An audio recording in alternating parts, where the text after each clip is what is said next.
ਗੁਰੂ ਨਾਨਕ ਪਦ ਪੰਕਜ ਬੰਦਨਾ ਪੰਕਜ ਬੰਦਨਾ ਸਿਮਰੋ ਅੰਗਦ ਦੁਖ ਨੇ ਕੰਦਨਾ ਗੁਰੂ ਅਮਰਦਾਸ ਹਿਰਦੈ ਨਿਤ ਧਿਆਨ ਹਿਰਦੈ ਨਿਤ ਧਿਆਨ ਸ਼੍ਰੀ ਗੁਰੂ ਰਾਮਦਾਸ ਗੁਣ ਗਾਓ ਗੁਰੂ ਅਰਜਨ ਵਿਗਨਨ ਕੇ ਨਾਸ਼ਕ ਵਿਗਨਨ ਕੇ ਨਾਸ਼ਕ ਸ਼੍ਰੀ ਹਰਿ ਗੋਬਿੰਦ ਸਮਤ ਪ੍ਰਕਾਸ਼ਕ ਸ਼੍ਰੀ ਹਰਿ ਰਾਏ ਨਮੋ ਕਰ ਜੋ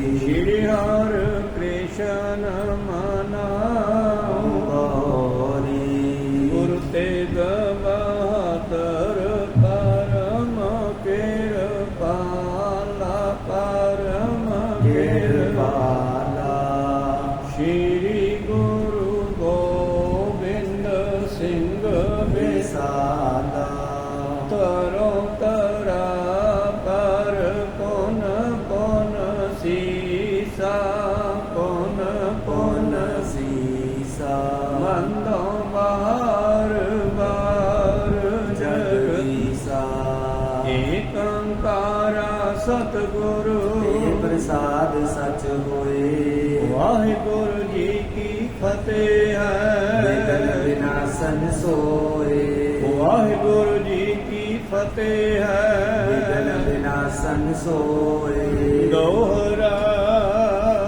ਸੁਨ ਸ੍ਰੀ ਨਾਨਕ ਕੈ ਅੰਮ੍ਰਿਤ ਬਾਣੀ ਧਨ ਭੀਖਨ ਸ਼ੁਭ ਗੁਣ ਖਾਨੀ ਚਰਨ ਜੀਵ ਪਦਵੀ ਤੈ ਪਾਈ ਮਨ ਕੀ ਨਾਮ ਵਿਖੇ ਲਿਵ ਲਾਈ ਵਾਹਿਗੁਰੂ ਜੀ ਕਾ ਖਾਲਸਾ ਵਾਹਿਗੁਰੂ ਜੀ ਕੀ ਫਤਿਹ। ਆਓ ਗੁਰੂ ਪਿਆਰੇ ਗੁਰੂ ਸਵਾਰੇ ਸਤ ਸੰਗੀ ਜਣੋ ਰੋਜ਼ਾਨਾ ਦੀ ਤਰ੍ਹਾਂ ਪਾਤਸ਼ਾਹ ਜੀ ਕੀ ਅਪਾਰ ਕਿਰਪਾ ਬਖਸ਼ਿਸ਼ ਦਾ ਸਦਕਾ ਪਿਛਲੇ ਪਹਿਰਾਂ ਦੇ ਦੀਵਾਨ ਸਜਾਉਂਦੇ ਹੋਏ ਆਪ ਜੀ ਗੁਰੂ ਚਰਨਾਂ ਵਿਖੇ ਹਾਜ਼ਰੀਆਂ ਲਵਾ ਰਹੇ ਹੋ। ਆਓ ਲੜੀਵਾਰ ਇਤਿਹਾਸ ਦੀ ਕਥਾ ਵਿਚਾਰ ਨਾਲ ਜੁੜਨਾ ਕਰੀਏ ਜੀ। ਆਪਾਂ ਸਰਵਣ ਕਰ ਰਹੇ ਹਾਂ ਜਦੋਂ ਧੰਨ ਧੰਨ ਸ਼੍ਰੀ ਗੁਰੂ ਨਾਨਕ ਦੇਵ ਜੀ ਲੰਕਾ ਵਿੱਚ ਜਾਂਦੇ ਹਨ। ਦੱਸਦੇ ਆ ਕਿ ਉਸ ਵੇਲੇ ਉਹਨਾਂ ਨੂੰ ਉੱਥੇ ਭੀਖਨ ਲੰਕਾ ਦਾ ਰਾਜਾ ਵੀ ਮਿਲਦਾ ਹੈ ਜਿਸ ਦੇ ਨਾਲ ਸਤਿਗੁਰਾਂ ਦੇ ਵਿਚਾਰ ਵਟਾਂਦਰੇ ਹੋਏ ਔਰ ਉਸ ਦੀਆਂ ਚੰਗੀਆਂ ਗੱਲਾਂ ਸੁਣ ਕੇ ਪਾਤਸ਼ਾਹ ਜੀ ਨੇ ਕਿਹਾ ਕਿ ਤੂੰ ਧੰਨ ਹੈ ਭਾਈ, ਤੇਰਾ ਚੰਗਾ ਸੁਭਾਅ ਹੈ, ਇਸੇ ਕਰਕੇ ਤੂੰ ਰਾਮ ਦੀ ਮਦਦ ਕੀਤੀ ਔਰ ਰਾਵਣ ਦਾ ਸਾਰਾ ਭੇਦ ਦਿੱਤਾ ਔਰ ਤੈਨੂੰ ਚਿਰੰਜੀਵੀ ਭਾਵ ਲੰਬੀ ਉਮਰ ਦੀ ਜਿਹੜੀ ਹੈ ਪ੍ਰਾਪਤੀ ਹੋਈ। ਚਿਰੰਜੀਵ ਪਦਵੀ ਲੰਬੀ ਉਮਰ ਦੀ ਪਦਵੀ ਪ੍ਰਾਪਤ ਹੋਈ ਕਿਉਂਕਿ ਤੂੰ ਨਾਮ ਦੇ ਨਾਲ ਵੀ ਜੁੜਿਆ ਹੋਇਆ। ਨਾਮ ਜਪਣ ਵਾਲੇ ਅਮਰ ਹੋ ਜਾਂਦੇ। ਇਹ ਵਚਨ ਕਰਕੇ ਸਤਿਗੁਰੂ ਪਾਤਸ਼ਾਹ ਜੀ ਉਹਦੇ ਨਾਲ ਵਿਚਾਰਾਂ ਕਰ ਰਹੇ ਆ ਤੇ ਨਾਮ ਦਾ ਹੋਰ ਕੀ ਪ੍ਰਤਾਪ ਹੈ ਇਸ ਵਿਸ਼ੇ ਤੇ ਗੱਲਾਂ ਚੱਲ ਰਹੀਆਂ। ਭੀਖਨ ਦੇ ਨਾਲ ਜੋ ਰਾਵਣ ਦਾ ਭਰਾ ਸੀ ਪਰ ਰਾਵਣ ਦੀ ਐਂਟੀ ਹੋ ਗਿਆ ਸੀ ਕਿਉਂਕਿ ਉਹ ਰਾਮਚੰਦਰ ਦੀ ਇਸਤਰੀ ਸੀਤਾ ਨੂੰ ਚੱਕ ਕੇ ਲੈ ਗਿਆ ਸੀ। ਇਹਨੇ ਮੋੜਨ ਵਾਸਤੇ ਕਿਹਾ ਸੀ, ਉਹਨੇ ਭਰੀ ਸਭਾ 'ਚ ਉਹਦੀ ਬੇਇੱਜ਼ਤੀ ਕਰਤੀ, ਲੱਤ ਮਾਰੀ, ਨਾਲੇ ਨਾਲੇ ਕਹਿੰਦਾ ਜਾ ਵਗ ਜਾ, ਤੂੰ ਰਾਮਚੰਦਰ ਨਾਲ ਹੀ ਰਲ ਜਾ ਕੇ। ਰਲ ਗਿਆ ਤਾਂ ਫਿਰ ਕੀ ਹੋਇਆ, ਰਾਵਣ ਦਾ ਖਾਤਮਾ ਹੋਇਆ ਤੇ ਭੀਖਨ ਨੂੰ ਰਾਜ ਦਿੱਤਾ ਗਿਆ ਲੰਕਾ ਦਾ। ਰਾਮਚੰਦਰ 14 ਸਾਲ ਬਨਵਾਸ ਕਰਕੇ ਵਾਪਸ ਆਪਣੀ ਅਯੁੱਧਿਆ ਚਲੇ ਗਏ। ਉਹਨੇ ਆਪਣੀ ਕੁਝ ਵੈ ਕਰਾਉਣ ਧੰਨ ਗੁਰੂ ਨਾਨਕ ਦੇਵ ਜੀ ਨਾਲ ਸਾਂਝੀ ਕਰਦਾ ਕਿਸ ਤਰ੍ਹਾਂ। ਆਓ ਆਰੰਭ ਕਰਕੇ ਸਰਵਣ ਕਰੀਏ। ਉਸ ਤੋਂ ਪਹਿਲਾਂ ਆਪਣੀਆਂ ਅਤੇ ਦਾਸਾਂ ਦੀਆਂ ਗੁਰੂ ਚਰਨਾਂ ਵਿੱਚ ਲਵਾਓ ਹਾਜ਼ਰੀਆਂ। ਗੁਰੂ ਕਾ ਬਖਸ਼ਿਆ ਫਤਿਹ ਦਾ ਨਾਰਾ ਕਰੋ ਬੁਲੰਦ ਗੱਜ ਕੇ ਆਖੋ ਜੀ ਵਾਹਿਗੁਰੂ ਜੀ ਕਾ ਖਾਲਸਾ ਵਾਹਿਗੁਰੂ ਜੀ ਕੀ ਫਤਿਹ। ਦੋਹਰਾ ਸੁਣ ਸ੍ਰੀ ਨਾਨਕ ਕੈ ਅੰਮ੍ਰਿਤ ਬਾਣੀ ਧੰਨ ਭੀਖਨ ਸ਼ੁਭ ਗੁਣ ਖਾਨੀ। ਜਦੋਂ ਭੀਖਨ ਨੇ ਕਹਿੰਦੇ ਉਹ ਸਾਰੀ ਕਹਾਣੀ ਦੱਸੀ ਪਿਛਲੀ ਬਈ ਕਿਸ ਤਰ੍ਹਾਂ ਰਾਮਚੰਦਰ ਆਇਆ, ਕਿਸ ਤਰ੍ਹਾਂ ਰਾਵਣ ਉਸ ਦੀ ਇਸਤਰੀ ਨੂੰ ਚੱਕ ਕੇ ਲੈ ਗਿਆ ਔਰ ਕਿਸ ਤਰ੍ਹਾਂ ਮੈਂ ਕਿਹਾ ਤਾਂ ਮੇਰੀ ਬੇਇੱਜ਼ਤੀ ਕੀਤੀ। ਇਹ ਸਾਰੀਆਂ ਗੱਲਾਂ ਸੁਣ ਕੇ ਧੰਨ ਗੁਰੂ ਨਾਨਕ ਦੇਵ ਜੀ ਮਹਾਰਾਜ ਕਹਿਣ ਲੱਗੇ, ਤੂੰ ਧੰਨ ਹੈ ਭਾਈ, ਸੱਚ ਦਾ ਸਾਥ ਦਿੱਤਾ ਹੈ। चिरंजीव पदवी तै पाई, मन की नाम बिके निभ लाई। ਔਰ ਤੈਨੂੰ ਚਿਰੰਜੀਵ ਹੋਣ ਦੀ ਪਦਵੀ ਪ੍ਰਾਪਤ ਮਿਲ ਗਈ ਹੈ, ਕਿਉਂਕਿ ਤੂੰ ਨਾਮ ਦੇ ਨਾਲ ਜੁੜ ਗਿਆ ਹੈ। डरत रहत राक्षस पै तेरी, आयुष्मान भय शुभ चेरी। ਹੁਣ ਜਿੰਨੀ ਵੀ ਫੌਜ ਹੈ, ਰਾਵਣ ਦੀ ਫੌਜ ਤਾਂ ਹੈਗੀ ਹੈ ਨਾ, ਕਾਫੀ ਮਾਰੀ ਵੀ ਗਈ ਹੈ ਪਰ ਕਾਫੀ ਬਚੀ ਵੀ ਹੈ। ਤਾਂ ਗੁਰੂ ਨਾਨਕ ਜੀ ਕਹਿਣ ਲੱਗੇ, ਤੇਥੋਂ ਹੁਣ ਸਾਰੇ ਰਾਖਸ਼ ਡਰਦੇ ਹਨ, ਕਿਉਂਕਿ ਤੂੰ ਨਾਮ ਨੂੰ ਪ੍ਰਾਪਤ ਹੋਇਆ ਹੈ। काहो न करे दुखान कोई, भाव भगत मैं श्रद्धा होई। ਕੋਈ ਤੈਨੂੰ ਦੁੱਖ ਨਹੀਂ ਦੇ ਸਕਦਾ, ਕਿਉਂਕਿ ਤੂੰ ਪਰਮੇਸ਼ਰ ਦੇ ਪ੍ਰੇਮ ਦੇ ਵਿੱਚ ਰੰਗਿਆ ਹੋਇਆ ਹੈ। सुनत भीखन बैन उचारे, बेमुख दैत राम सब मारे। ਕਹਿਣ ਲੱਗਿਆ ਮਹਾਰਾਜ, ਜਿਹੜੇ ਬੇਮੁਖ ਦੈਂਤ ਦੁੱਖ ਦੇਣ ਵਾਲੇ ਸੀ, ਉਹ ਤਾਂ ਉਸ ਵੇਲੇ ਰਾਮ ਤੇ ਰਾਵਣ ਦੇ ਜੰਗ ਦੇ ਵਿੱਚ ਸਾਰੇ ਹੀ ਮਾਰੇ ਗਏ ਸੀ। जैके राज अयोध्या गए, माम समेत बांदर दर लए। ਔਰ ਮੈਨੂੰ ਰਾਜ ਦੇ ਕੇ ਇਥੋਂ ਦਾ ਮੇਰੇ ਸਮੇਤ ਬਾਨਰ ਸੈਨਾ ਲੈ ਕੇ ਅਯੁੱਧਿਆ ਚਲੇ ਗਏ ਸੀ। दोहरा कहाँ जाए मोको तबे, ये उपदेश बताए। ਔਰ ਫਿਰ ਰਾਮਚੰਦਰ ਨੇ ਮੈਨੂੰ ਇੱਕ ਉਪਦੇਸ਼ ਦਿੱਤਾ ਸੀਗਾ।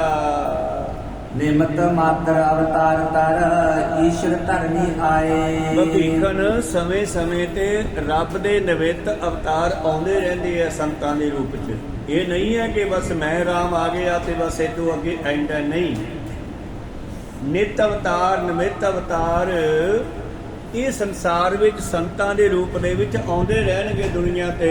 जो भई कारज कर बैकुंठ सुजावे, तिनके गुण पढ़ सुन सुख पावे। ਔਰ ਦੁਨੀਆ ਦੇ ਵਿਗੜਿਆ ਹੋਇਆਂ ਨੂੰ ਸਿੱਧੇ ਕਰਦੇ ਆ, ਕਾਰਜ ਰਾਸ ਕਰਦੇ ਆ, ਫਿਰ ਆਪਣੇ ਸੱਚਖੰਡ ਨੂੰ ਵਾਪਸ ਚਲੇ ਜਾਂਦੇ ਆ। ਇਹ ਗੱਲ ਬਾਣੀ ਵਿੱਚ ਵੀ ਲਿਖਦੇ ਆ, ਪ੍ਰੀਤਮ ਜਨ ਪਰੇ ਪੁਕਾਰੀ ਆਏ, ਜਨ ਪਰੇ ਪੁਕਾਰੀ ਆਏ, ਜੀ ਦਾਨ ਦੇ ਭਗਤੀ ਲਾਇਨ ਹਰਸਿਓ ਲੈਣ ਮਿਲਾਏ, ਜਨਮ ਮਨ ਦੋਹ ਮੈਂ ਨਾਹੀ ਜਨ ਪਰੇ ਉਪਕਾਰੀ ਆਏ। ਤਾਂ ਉਸ ਵੇਲੇ ਰਾਮਚੰਦਰ ਜੀ ਨੇ ਮੈਨੂੰ ਦੇਖਤਾ ਸੀਗਾ ਕਿ ਪਰਮੇਸ਼ਰ ਦੇ ਨਿਮਿਤ, ਪਰਮੇਸ਼ਰ ਦੇ ਅਵਤਾਰ ਧਾਰ ਕੇ ਦੁਨੀਆ ਵਿੱਚ ਸੰਤ ਆਉਂਦੇ ਰਹਿੰਦੇ ਨੇ ਤੇ ਦੁਨੀਆ ਦੇ ਵਿੱਚ ਕਾਰਜ ਕਰਕੇ ਚਲੇ ਜਾਂਦੇ ਆ। ਉਹ ਮੋਹ ਮਮਤਾ ਦੇ ਵਿੱਚ ਫਸੇ ਹੋਏ ਨਹੀਂ ਹੁੰਦੇ। ਜੀ ਦਾਨ ਦੇ ਭਗਤੀ ਲਾਇਨ ਜੀਵਾਂ ਨੂੰ ਜੀਵਦਾਨ, ਆਤਮਿਕ ਦਾਨ ਭਾਵ ਨਿਜ ਸਰੂਪ ਦਾ ਗਿਆਨ ਦੇ ਕੇ ਚਲੇ ਜਾਂਦੇ ਹਨ। है अवतार संत नित मेरे, तिन मिला पग जाहि कनेरे। ਔਰ ਭੀਖਣ ਸਾਧੂਆਂ ਸੰਤਾਂ ਦੀ ਸੰਗਤ ਕਰਿਆ ਕਰ। ਇਹ ਸੰਤ ਮੇਰਾ ਹੀ ਸਰੂਪ ਹਨ, ਹਰ ਕਾ ਸੇਵਕ ਸੋ ਹਰ ਜੇਹਾ, ਭੇਦ ਨਾ ਜਾਣੋ ਮਾਨਸ ਦੇਹਾ। संत मोहे मैं भेद न को, ऐसे राम कहाँ दुख को। ਉਹਨਾਂ ਨੂੰ ਮਿਲ ਕੇ ਰਾਮ ਆਪਣਾ ਸਾਡੇ ਪਾਪਾਂ ਦਾ ਨਾਸ ਹੋ ਜਾਂਦਾ ਹੈ। ਐਸੇ ਰਾਮ ਦੇ, ਪਰਮੇਸ਼ਰ ਰਾਮ ਦਾ ਰੂਪ ਹੀ ਹੁੰਦੇ ਹਨ, ਸੰਤ ਰੂਪ ਹੁੰਦੇ ਹਨ ਜਿਹੜੇ, ਉਹ ਰੱਬ ਦਾ ਹੀ ਰੂਪ ਹੁੰਦੇ ਹੈ। ਉਹਨਾਂ ਦੀ ਸੰਗਤ ਕਰਨੀ ਚਾਹੀਦੀ ਆ। सो तुम संत सदा सुखदाई, कर उपदेश देव समझाई। ਔਰ ਭੀਖਣ ਕਹਿੰਦਾ, ਮਹਾਰਾਜ ਤੁਸੀਂ ਵੀ ਤਾਂ ਪਰਮੇਸ਼ਰ ਦੇ ਨਿਮਿਤ ਸਰੂਪ ਹੋ, ਪਰਮੇਸ਼ਰ ਸਰੂਪ ਹੋ। ਮੈਂ ਤੁਹਾਨੂੰ ਵੀ ਇੱਕ ਮਹਾਂਪੁਰਖ ਸੰਤ ਸਮਝਦਾ ਹਾਂ। ਕੋਈ ਆਪਣਾ ਉਪਦੇਸ਼, ਆਪਣੀ ਬਖਸ਼ਿਸ਼ ਦੇ ਕੇ ਮੈਨੂੰ ਨਿਹਾਲ ਕਰੋ। रघुबर तुम मैं भेद न जानो, ईश्वर एक समान पछानो। ਹਾਂ, ਸਰਗੁਣ ਨਿਰਗੁਣ ਨਿਰੰਕਾਰ ਸੁਣ ਸਮਾਧੀ ਆਪ। ਨਿਰਗੁਣ ਉਹ ਹੈ ਜਿਹਦਾ ਕੋਈ ਰੰਗ ਰੂਪ ਰੇਖ ਭੇਖ ਨਹੀਂ ਪਰ ਹੈਗਾ, ਤੇ ਸਰਗੁਣ ਉਹ ਹੈ ਜਿਵੇਂ 10 ਅਵਤਾਰ ਦੁਨੀਆ ਦੇ ਵਿੱਚ ਆਏ ਗੁਰੂਆਂ ਦੇ, ਔਰ ਉਦੋਂ ਬਾਅਦ ਅੱਗੇ ਤੇ ਪਿੱਛੇ ਵੀ ਸੰਤ ਹੋਏ, ਪਹਿਲਾਂ ਭਗਤ ਹੋਏ, ਕਬੀਰ ਸਾਹਿਬ ਵਰਗੇ। ਇਹ ਸਭ ਨਿਮਿਤ ਅਵਤਾਰ ਹੈ ਪਰਮੇਸ਼ਰ ਦੇ। ਜਿਵੇਂ 15 ਭਗਤਾਂ ਦੀ ਬਾਣੀ ਹੈ। ਜਦ ਗੁਰੂ ਅਰਜਨ ਦੇਵ ਜੀ ਬਾਣੀ ਲਿਖ ਰਹੇ ਸੀਗੇ, ਇੱਕ ਦਿਨ ਭਾਈ ਗੁਰਦਾਸ ਜੀ ਕਹਿੰਦੇ, ਮਹਾਰਾਜ ਜਿਹੜੀ ਤੁਸੀਂ ਬਾਕੀ ਬਾਣੀ ਗੁਰੂਆਂ ਦੀ ਲਿਖ ਰਹੇ ਹੋ ਠੀਕ ਹੈ, ਆਪਣੇ ਕੋਲ ਹੈ, ਪਰ ਭਗਤਾਂ ਦੀ ਬਾਣੀ ਕਿੱਥੋਂ ਆ ਗਈ ਤੁਹਾਡੇ ਕੋਲ? ਪਾਤਸ਼ਾਹ ਕਹਿਣ ਲੱਗੇ, ਭਗਤ ਬੁਲਾਏ ਆ, ਔਰ ਇਹਨਾਂ ਭਗਤਾਂ ਨੇ ਕਿਹਾ ਵੀ ਸਾਡੇ ਬਚਨ ਵੀ ਲਿਖ ਲਓ ਮਹਾਰਾਜ। ਇਹ ਉਹਨਾਂ ਭਗਤਾਂ ਦੀ ਬਾਣੀ ਹੈ। ਤੇ ਭਾਈ ਗੁਰਦਾਸ ਜੀ ਕਹਿੰਦੇ, ਮੈਨੂੰ ਦਰਸ਼ਨ ਤਾਂ ਕਰਾਓ ਮਹਾਰਾਜ ਕਦੇ ਫਿਰ ਇਹਨਾਂ ਦੇ। ਕਹਿੰਦੇ ਕੋਈ ਗੱਲ ਨਹੀਂ, ਕੱਲ ਨੂੰ ਥੋੜਾ ਘੰਟਾ ਪਹਿਲਾਂ ਆ ਜੀ, ਤੈਨੂੰ ਦਰਸ਼ਨ ਕਰਾ ਦੇਵਾਂਗੇ। ਜਿੱਥੇ ਗੁਰਦੁਆਰਾ ਰਾਮਸਰ ਸਾਹਿਬ ਹੈ, ਜਿੱਥੇ ਪ੍ਰੈਸ ਲੱਗੀ ਹੋਈ ਹੈ, ਗੁਰਬਾਣੀ ਛਪਦੀ ਆ, ਤਾਂ ਉਹ ਜਗ੍ਹਾ ਦੇ ਉੱਤੇ ਫਿਰ ਤੰਬੂ ਲੱਗਿਆ ਹੋਇਆ ਸੀ। ਉੱਥੇ ਹੀ ਸਰੋਵਰ ਹੈ ਜਿਹੜਾ, ਉਸ ਨੂੰ ਸ਼ਾਹੀ ਦੇ ਪਾਣੀ ਦੇ ਲਈ ਵਰਤਿਆ ਗਿਆ ਸੀਗਾ ਪਹਿਲਾਂ ਲਿਖਣ ਵੇਲੇ। ਤੇ ਜਿਸ ਵੇਲੇ ਭਾਈ ਗੁਰਦਾਸ ਜੀ ਆਏ ਤੇ ਉਸ ਵੇਲੇ ਉਹਨਾਂ ਨੂੰ ਤੰਬੂ ਦੇ ਵਿੱਚੋਂ ਕੁਝ ਜਾਂਦੇ ਹੋਏ ਸਰੀਰ ਦਿਖਾਈ ਦਿੱਤੇ ਸੀ, ਤਾਂ ਉਹ ਰੂਹਾਂ। ਪਰ ਗੁਰੂ ਸਾਹਿਬ ਆਪਣੀ ਮਰਜ਼ੀ ਨਾਲ ਬੁਲਾ ਸਕਦੇ, ਉਹਨਾਂ ਕੋਲ ਸਾਰੀਆਂ ਪਾਵਰਾਂ ਹੁੰਦੀਆਂ, ਉਹਨਾਂ ਰੂਹਾਂ ਨੂੰ ਲੈ ਲੈਂਦੇ ਆ। ਇਹ ਰੂਹਾਂ ਪਰਮੇਸ਼ਰ ਦੇ ਦਰ ਤੇ ਖੜੀਆਂ ਬੈਠੀਆਂ ਰਹਿੰਦੀਆਂ, ਹੱਥ ਬੰਨ੍ਹ ਕੇ ਹਮੇਸ਼ਾ, ਔਰ ਬੇਨਤੀ ਕਰਦੀਆਂ, ਮਹਾਰਾਜ ਸਾਡੀ ਡਿਊਟੀ ਲਾਓ, ਅਸੀਂ ਮਾਤਲਬ ਵਿੱਚ ਜਾਈਏ, ਕੋਈ ਸੇਵਾ ਬਖਸ਼ੋ, ਕੋਈ ਸਤਿਨਾਮ ਵਾਹਿਗੁਰੂ। ਤੇ ਜਦੋਂ ਜਦੋਂ ਜਿਵੇਂ ਜਿਵੇਂ ਲੋੜ ਲੱਗਦਾ, ਪਰਮੇਸ਼ਰ ਇਹਨਾਂ ਰੂਹਾਂ ਨੂੰ ਦੁਬਾਰਾ ਦੁਨੀਆ ਵਿੱਚ ਭੇਜਦਾ ਰਹਿੰਦਾ। ਜਨ ਪਰਉਪਕਾਰੀ ਆਏ, ਜਨ ਪਰਉਪਕਾਰੀ ਆਏ, ਜੀ ਦਾਨ ਦੇ ਭਗਤੀ ਦਾਨ, ਹਰਸਿਓ ਲੈਣ ਮਿਲਾਏ। ਇਸੇ ਤਰ੍ਹਾਂ ਹੀ ਗੁਰੂ ਪਿਆਰਿਓ ਭੀਖਣ ਵੀ ਹੋਣਾ ਹੈ। ਉਸ ਵੇਲੇ ਜੋ ਗੁਰੂ ਨਾਨਕ ਪਾਤਸ਼ਾਹ ਜੀ ਨੇ ਉਸ ਨੂੰ ਬੁਲਾ ਲਿਆ ਆਪਣੇ ਕੋਲ, ਤਾਂ ਫਿਰ ਕੀ ਹੋਇਆ? ਕਹਿਣ ਲੱਗਿਆ, ਸੰਤ ਜੀ ਤੁਸੀਂ ਤਾਂ ਪਰਮੇਸ਼ਰ ਸਰੂਪ ਹੋ, ਤੁਹਾਡੇ ਵਿੱਚ ਤੇ ਰਾਮ ਦੇ ਵਿੱਚ ਕੋਈ ਫਰਕ ਨਹੀਂ ਹੈ। ਸੋ ਤੁਮ ਸੰਤ ਸਦਾ ਸੁਖਦਾਈ, ਕਰ ਉਪਦੇਸ਼ ਦੇਹੁ ਸਮਝਾਈ। ਔਰ ਕਿਰਪਾ ਕਰਕੇ ਮੈਨੂੰ ਉਪਦੇਸ਼ ਬਖਸ਼ਣਾ ਕਰੋ ਜੀ। ਰਘੁਬਰ ਤੁਮ ਮੈਂ ਭੇਦ ਨ ਜਾਨੋ, ਈਸ਼ਵਰ ਏਕ ਸਮਾਨ ਪਛਾਨੋ। ਤੁਹਾਡੇ ਵਿੱਚ ਤੇ ਪਰਮੇਸ਼ਰ ਵਿੱਚ ਕੋਈ ਫਰਕ ਨਹੀਂ ਲੱਗਦਾ। ਬਿਨੇ ਸੁਣੀ ਸੁਨ ਕੀ ਤੈ ਬਾਣੀ, ਬੋਲੇ ਸ਼੍ਰੀ ਨਾਨਕ ਗੁਣ ਖਾਨੀ। ਹੁਣ ਧੰਨ ਗੁਰੂ ਨਾਨਕ ਦੇਵ ਜੀ ਫਿਰ ਭੀਖਣ ਨੂੰ ਕੀ ਕਹਿੰਦੇ ਆ? ਕਿਉਂਕਿ ਜੈਸਾ ਵੇਖੇ ਤੈਸਾ ਵੇਖ। ਜਿਹੋ ਜੀ ਬੰਦੇ ਦੀ ਸੋਚ ਹੋਊਗੀ ਨਾ, ਉਹਨੂੰ ਸਾਹਮਣੇ ਵਾਲਾ ਉਹੋ ਜਿਹਾ ਦਿਸੂਗਾ, ਤੇ ਜਿਹੋ ਜਿਹਾ ਉਹ ਕਿਸੇ ਨੂੰ ਸਮਝੇਗਾ, ਅੱਗੋਂ ਉਹਨੂੰ ਵੀ ਉਹੋ ਜਿਹਾ ਸਮਝਿਆ ਜਾਵੇਗਾ। ਜੇ ਗੁਰੂ ਪਿਆਰਿਓ ਧਰੂ ਭਗਤ ਕਹਿੰਦਾ ਹੈ, ਬਾਬੇ ਨਾਨਕ ਨੂੰ ਪੁੱਛਦਾ, ਮਹਾਰਾਜ ਗਾਹ ਕਿੱਥੇ ਗਏ ਸੀ ਸੱਚਖੰਡ, ਉੱਥੇ ਕੀ ਦੇਖ ਕੇ ਆਏ? ਕਹਿੰਦੇ ਪਰਮੇਸ਼ਰ ਨੂੰ ਦੇਖਣ ਗਏ ਸੀ, ਉਹਨਾਂ ਦਰਸ਼ਨ ਕਰਨ ਗਏ ਸੀ। ਕਹਿੰਦੇ ਫਿਰ ਕਿਹੋ ਜਿਹੇ ਦਰਸ਼ਨ ਹੋਏ? ਮਹਾਰਾਜ ਕਹਿਣ ਲੱਗੇ, ਉੱਥੇ ਬਹੁਤ ਵਿਰਾਟ ਪ੍ਰਕਾਸ਼ ਹੋ ਰਿਹਾ। ਸਰੂਪ ਮੈਂ ਕੈਸਾ ਦੱਸਾਂ? ਕਿਉਂਕਿ ਪਰਮੇਸ਼ਰ ਪ੍ਰਕਾਸ਼ ਸਰੂਪ ਹੈ, ਗਿਆਨ ਸਰੂਪ ਹੈ। ਉਹਦਾ ਰੰਗ ਰੂਪ ਰੇਖ ਭੇਖ ਚੱਕਰ ਚਿਹਨ ਕੋਈ ਸਰੀਰ ਦਾ ਉਹਦਾ ਨਿਸ਼ਾਨ ਨਹੀਂ ਹੈਗਾ। ਤੇ ਬਾਬਾ ਨਾਨਕ ਜੀ ਕੀ ਦੱਸਦੇ ਫਿਰ? ਕਹਿੰਦੇ ਉੱਥੇ ਬਹੁਤ ਪ੍ਰਕਾਸ਼ ਹੋ ਰਿਹਾ ਸੀ, ਦੁਧੀਆ ਰੰਗ ਦਾ। ਤੇ ਧਰੂ ਜੀ ਇਹ ਗੱਲ ਨੂੰ ਸਮਝਦੇ ਆ, ਕਿਉਂਕਿ ਵੱਡੇ ਭਗਤ ਆ ਉਹ ਵੀ। ਕਹਿੰਦੇ ਮਹਾਰਾਜ ਤੁਹਾਡੇ ਤੋਂ ਬਗੈਰ ਹੋਰ ਕਿਹੜਾ ਰੱਬ ਹੈ? ਉੱਥੇ ਤੁਸੀਂ ਹੀ ਹੋ, ਉੱਥੇ ਤੁਸੀਂ ਪ੍ਰਕਾਸ਼ ਹੋ, ਦੁਨੀਆ ਵਿੱਚ ਤੁਸੀਂ ਗੁਰੂ ਹੋ। ਉੱਥੇ ਤੁਸੀਂ ਪਾਰ ਬ੍ਰਹਮ ਹੋ, ਦੁਨੀਆ ਵਿੱਚ ਤੁਸੀਂ ਗੁਰ ਬ੍ਰਹਮ ਹੋ। ਜਦ ਧਰੂ ਨੇ ਗੱਲ ਕਹੀ ਤੇ ਬਾਬਾ ਜੀ ਵੀ ਸਮਝ ਗਏ ਵੀ ਧਰੂ ਨੂੰ ਵੀ ਇਸ ਗੱਲ ਦੀ ਸਮਝ ਹੈਗੀ ਆ। ਤਾਂ ਸਤਿਗੁਰੂ ਪਾਤਸ਼ਾਹ ਕਹਿਣਗੇ, ਧਰੂ ਤੂੰ ਵੀ ਘੱਟ ਨਹੀਂ ਹੈ, ਤੂੰ ਵੀ ਪਰਮੇਸ਼ਰ ਦੇ ਨਾਲ ਮਿਲਿਆ ਹੋਇਆ ਹੈ, ਤੂੰ ਵੀ ਉਸੇ ਦਾ ਰੂਪ ਹੈ, ਤੂੰ ਵੀ ਘੱਟ ਨਹੀਂ ਹੈ। ਇਸ ਕਰਕੇ ਜੈਸਾ ਵੇਖਾ ਤੈਸਾ ਵੇਖ। ਇਹ ਤਾਂ ਜਿਹੋ ਜਿਹਾ ਅਸੀਂ ਦੁਨੀਆ ਨੂੰ ਵੇਖਾਂਗੇ, ਸਾਨੂੰ ਦੁਨੀਆ ਉਹੋ ਜਿਹੀ ਦਿਸ ਜੂਗੀ। ਭਾਈ ਕਨ੍ਹਈਆ ਜੀ ਨੇ ਸਾਰਿਆਂ ਵਿੱਚ ਪਰਮੇਸ਼ਰ ਨੂੰ ਦੇਖ ਲਿਆ, ਗੁਰੂ ਨੂੰ ਵੇਖ ਲਿਆ। ਇਹ ਤਾਂ ਸਾਡੀ ਸੋਚ ਤੇ ਡਿਪੈਂਡ ਕਰਦਾ ਹੈ, ਸਾਡੇ ਗਿਆਨ ਤੇ ਡਿਪੈਂਡ ਕਰਦਾ ਹੈ। ਇਸ ਕਰਕੇ ਗੁਰੂ ਨਾਨਕ ਦੇਵ ਜੀ ਕਹਿੰਦੇ, ਭੀਖਣ ਤੂੰ ਵੀ ਘੱਟ ਨਹੀਂ ਹੈ। ਤੇ ਭੀਖਣ ਨੂੰ ਸੰਬੋਧਨ ਕਰਕੇ ਪਾਤਸ਼ਾਹ ਜੀ ਫਿਰ ਇੱਕ ਸ਼ਬਦ ਉਚਾਰਦੇ ਆ ਜੋ ਗੁਰਬਾਣੀ ਵਿੱਚ ਹੈ। ਸ਼੍ਰੀ ਮੁਖ ਵਾਕ ਰਾਮਕਲੀ ਮਹੱਲਾ ਪਹਿਲਾ, ਗੁਰਮੁਖ ਬਾਧਿਓ ਸੇਤ ਬਿਦਾਤੈ, ਲੰਕਾ ਲੂਟੀ ਬੈਕ ਸੰਤਾਪੈ। ਕਹਿਣ ਲੱਗੇ, ਗੁਰਮੁਖ ਜੋ ਵਾਹਿਗੁਰੂ ਦਾ ਬਣਾਇਆ ਹੋਇਆ ਇੱਕ ਪੁਲ ਹੈ, ਇੱਕ ਉੱਥੇ ਪੁਲ ਬਣਿਆ ਲੰਕਾ ਵਿੱਚ ਵੜਨ ਵਾਸਤੇ। ਉੱਥੇ ਰਾਮ ਨੂੰ ਗੁਰਮੁਖ ਕਹਿ ਦਿੱਤਾ, ਭੀਖਣ ਨੂੰ ਗੁਰਮੁਖ ਕਹਿ ਦਿੱਤਾ। ਇੱਥੇ ਪਰਮੇਸ਼ਰ ਵਿਧਾਤਾ ਹੈ। ਪਰਮੇਸ਼ਰ ਨੇ ਸਾਨੂੰ ਰੱਬ ਨਾਲ ਮਿਲਾਉਣ ਵਾਸਤੇ ਇੱਕ ਪੁਲ ਬਣਾਇਆ, ਕਿਹੜਾ? ਗੁਰਮੁਖਾਂ ਦਾ। ਕੋ ਸਤਿਨਾਮ। मंझ प्यारा गुरु को, गुरु मंझ प्यारा, मंझ गुरु का बोहे था, जग लंघन हारा। वो था समुद्री बेड़ा। ते समुद्री बेड़े का काम है कि अपने राही इधरों जनता नूं दूजे किनारे ले जाना। ते भाई मंझ भी ऐसा ही समुद्री बेड़ा बन गया है। हुण जिहड़ा भाई मंझ की संगत करूगा वो भी पार हो जाऊगा। तो परमेश्वर ने एक पुल बनाया रब दे प्यारियां नूं, जिहड़े कि जीवां नूं ਗਿਆਨ ਦੇ ਕੇ ਪਰਮੇਸ਼ਰ ਦੇ ਵਿੱਚ ਭੇਜ ਰਹੇ ਹਨ, ਮਿਲਾ ਰਹੇ ਹਨ। ਗੁਰਮੁਖ ਬਾਂਧਿਓ ਸੇਤ, ਸੇਤ ਹੁੰਦਾ ਪੁਲ। ਗੁਰਮੁਖ ਪਰਮੇਸ਼ਰ ਨੇ ਜਿਹੜਾ ਹੈ ਇੱਕ ਗੁਰਮੁਖਾਂ ਨੂੰ ਭੇਜ ਕੇ ਦੁਨੀਆ ਵਿੱਚ ਪੁਲ ਬਣਿਆ ਹੈ ਜੀ। ਰਾਮਚੰਦ ਮਾਰਿਓ ਐ ਰਾਵਣ, ਭੇਦ ਬਭੀਖਨ ਗੁਰਮੁਖ ਪਰਚਾਇਨ। ਉਹ ਲੰਕਾ ਲੁੱਟੀ ਦੈਂਤ ਸੰਤਾਪੈ। ਹੁਣ ਲੰਕਾ ਉਧਰ ਲੰਕਾ ਲੁੱਟੀ, ਇਹ ਡਬਲ ਅਰਥ ਹੈ, ਗੁਰਬਾਣੀ ਦੇ ਚਾਰ ਚਾਰ ਅਰਥ ਵੀ ਬਣਦੇ ਆ। ਉਧਰ ਲੰਕਾ ਲੁੱਟੀ, ਰਾਮਚੰਦਰ ਨੇ ਰਾਵਣ ਨੂੰ ਮਾਰਿਆ, ਹੋਰ ਬਹੁਤ ਮਾਰੇ, ਪਰ ਇਧਰ ਸਰੀਰ ਰੂਪੀ ਲੰਕਾ ਦੇ ਵਿੱਚ ਵੀ ਬੁਰਾਈ ਪੈਦਾ ਹੋ ਗਈ ਸੀ। ਕਹੋ ਸਤਨਾਮ। ਔਰ ਦੈਂਤ ਸੰਤਾਪੈ, ਤਾਂ ਸੰਤਾਪ ਪਾਪ ਸੰਤਾਪ, ਜਿਨ੍ਹਾਂ ਦਾ ਫਲ ਬੰਦੇ ਵਿੱਚ ਬੁਰਾਈਆਂ ਪੈਦਾ ਹੋ ਜਾਂਦੀਆਂ। ਜਿਸਨੂੰ ਆਪ ਖੁਆਏ ਕਰਤਾ, ਖੁਸ ਲਏ ਚੰਗਿਆਈ। ਜਿਨ੍ਹਾਂ ਨੂੰ ਕਿਸੇ ਮਾੜੇ ਕਰਮ ਦੀ ਸਜ਼ਾ ਦੇਣੀ ਹੁੰਦੀ ਹੈ ਨਾ, ਕਿਸੇ ਵੀ ਕਰਮ ਦੀ, ਉਹ ਸਜ਼ਾ ਦੇਣ ਦਾ ਬਹਾਨਾ ਕੀ ਬਣਾਉਂਦਾ ਹੈ? ਪਹਿਲਾਂ ਉਹਨਾਂ ਦੇ ਕੋਲੋਂ ਚੰਗੇ ਕੰਮ ਬੰਦ ਕਰਵਾ ਦਿੰਦਾ। ਉਹ ਪੁੱਠੇ ਪਾਸੇ ਚੱਲ ਪੈਂਦੇ ਆ। ਜਿਵੇਂ ਗਿੱਦੜ ਦੀ ਮੌਤ ਆਉਂਦੀ ਹੈ, ਕਹਿੰਦੇ ਪਿੰਡ ਕੰਨੀ ਆ ਜਾਂਦਾ, ਉਹਦੀ ਮੱਤ ਮਾਰੀ ਜਾਂਦੀ ਹੈ। ਰੱਬ ਮੱਤ ਮਾਰਦਾ, ਲੱਤ ਨਹੀਂ ਮਾਰਦਾ, ਬੰਦੇ ਦੀ ਮੱਤ ਮਾਰੀ ਜਾਂਦੀ ਹੈ। ਜਿਸਨੂੰ ਆਪ ਖੁਆਏ ਕਰਤਾ, ਖੁਸ ਲਏ ਚੰਗਿਆਈ। ਤਾਂ ਰਾਵਣ ਦੇ ਅੰਦਰੋਂ ਵੀ ਚੰਗਿਆਈਆਂ ਖਤਮ ਹੋ ਗਈਆਂ, ਉਹ ਵੀ ਪੁੱਠੇ ਕੰਮ ਤੇ ਉਤਰੇ ਆਇਆ। ਕੰਸ ਦੇ ਅੰਦਰੋਂ ਵੀ ਚੰਗਿਆਈ ਖਤਮ ਹੋ ਗਈ, ਹਰਨਾਕਸ਼ ਦੇ ਅੰਦਰੋਂ ਵੀ ਚੰਗਿਆਈ ਖਤਮ ਹੋ ਗਈ, ਪੁੱਠੇ ਕੰਮ ਕਰਨ ਲੱਗੇ। ਜਦੋਂ ਇਹ ਪੁੱਠੇ ਕੰਮ ਕਰਨ ਲੱਗੇ, ਹਰਨਾਕਸ਼ ਵਰਗਿਆਂ ਨੇ ਭਗਤ ਪ੍ਰਹਿਲਾਦ ਦਾ ਟਾਕਰਾ ਕੀਤਾ, ਉਹਨਾਂ ਨੂੰ ਮਾਰਨਾ ਚਾਹਿਆ ਭਗਤਾਂ ਨੂੰ। ਤਾਂ ਪਰਮੇਸ਼ਰ ਨੇ ਇਸ ਬਹਾਨੇ ਲੰਕਾ ਲੂਟੀ ਦੈਤ ਸੰਤਾਪੈ।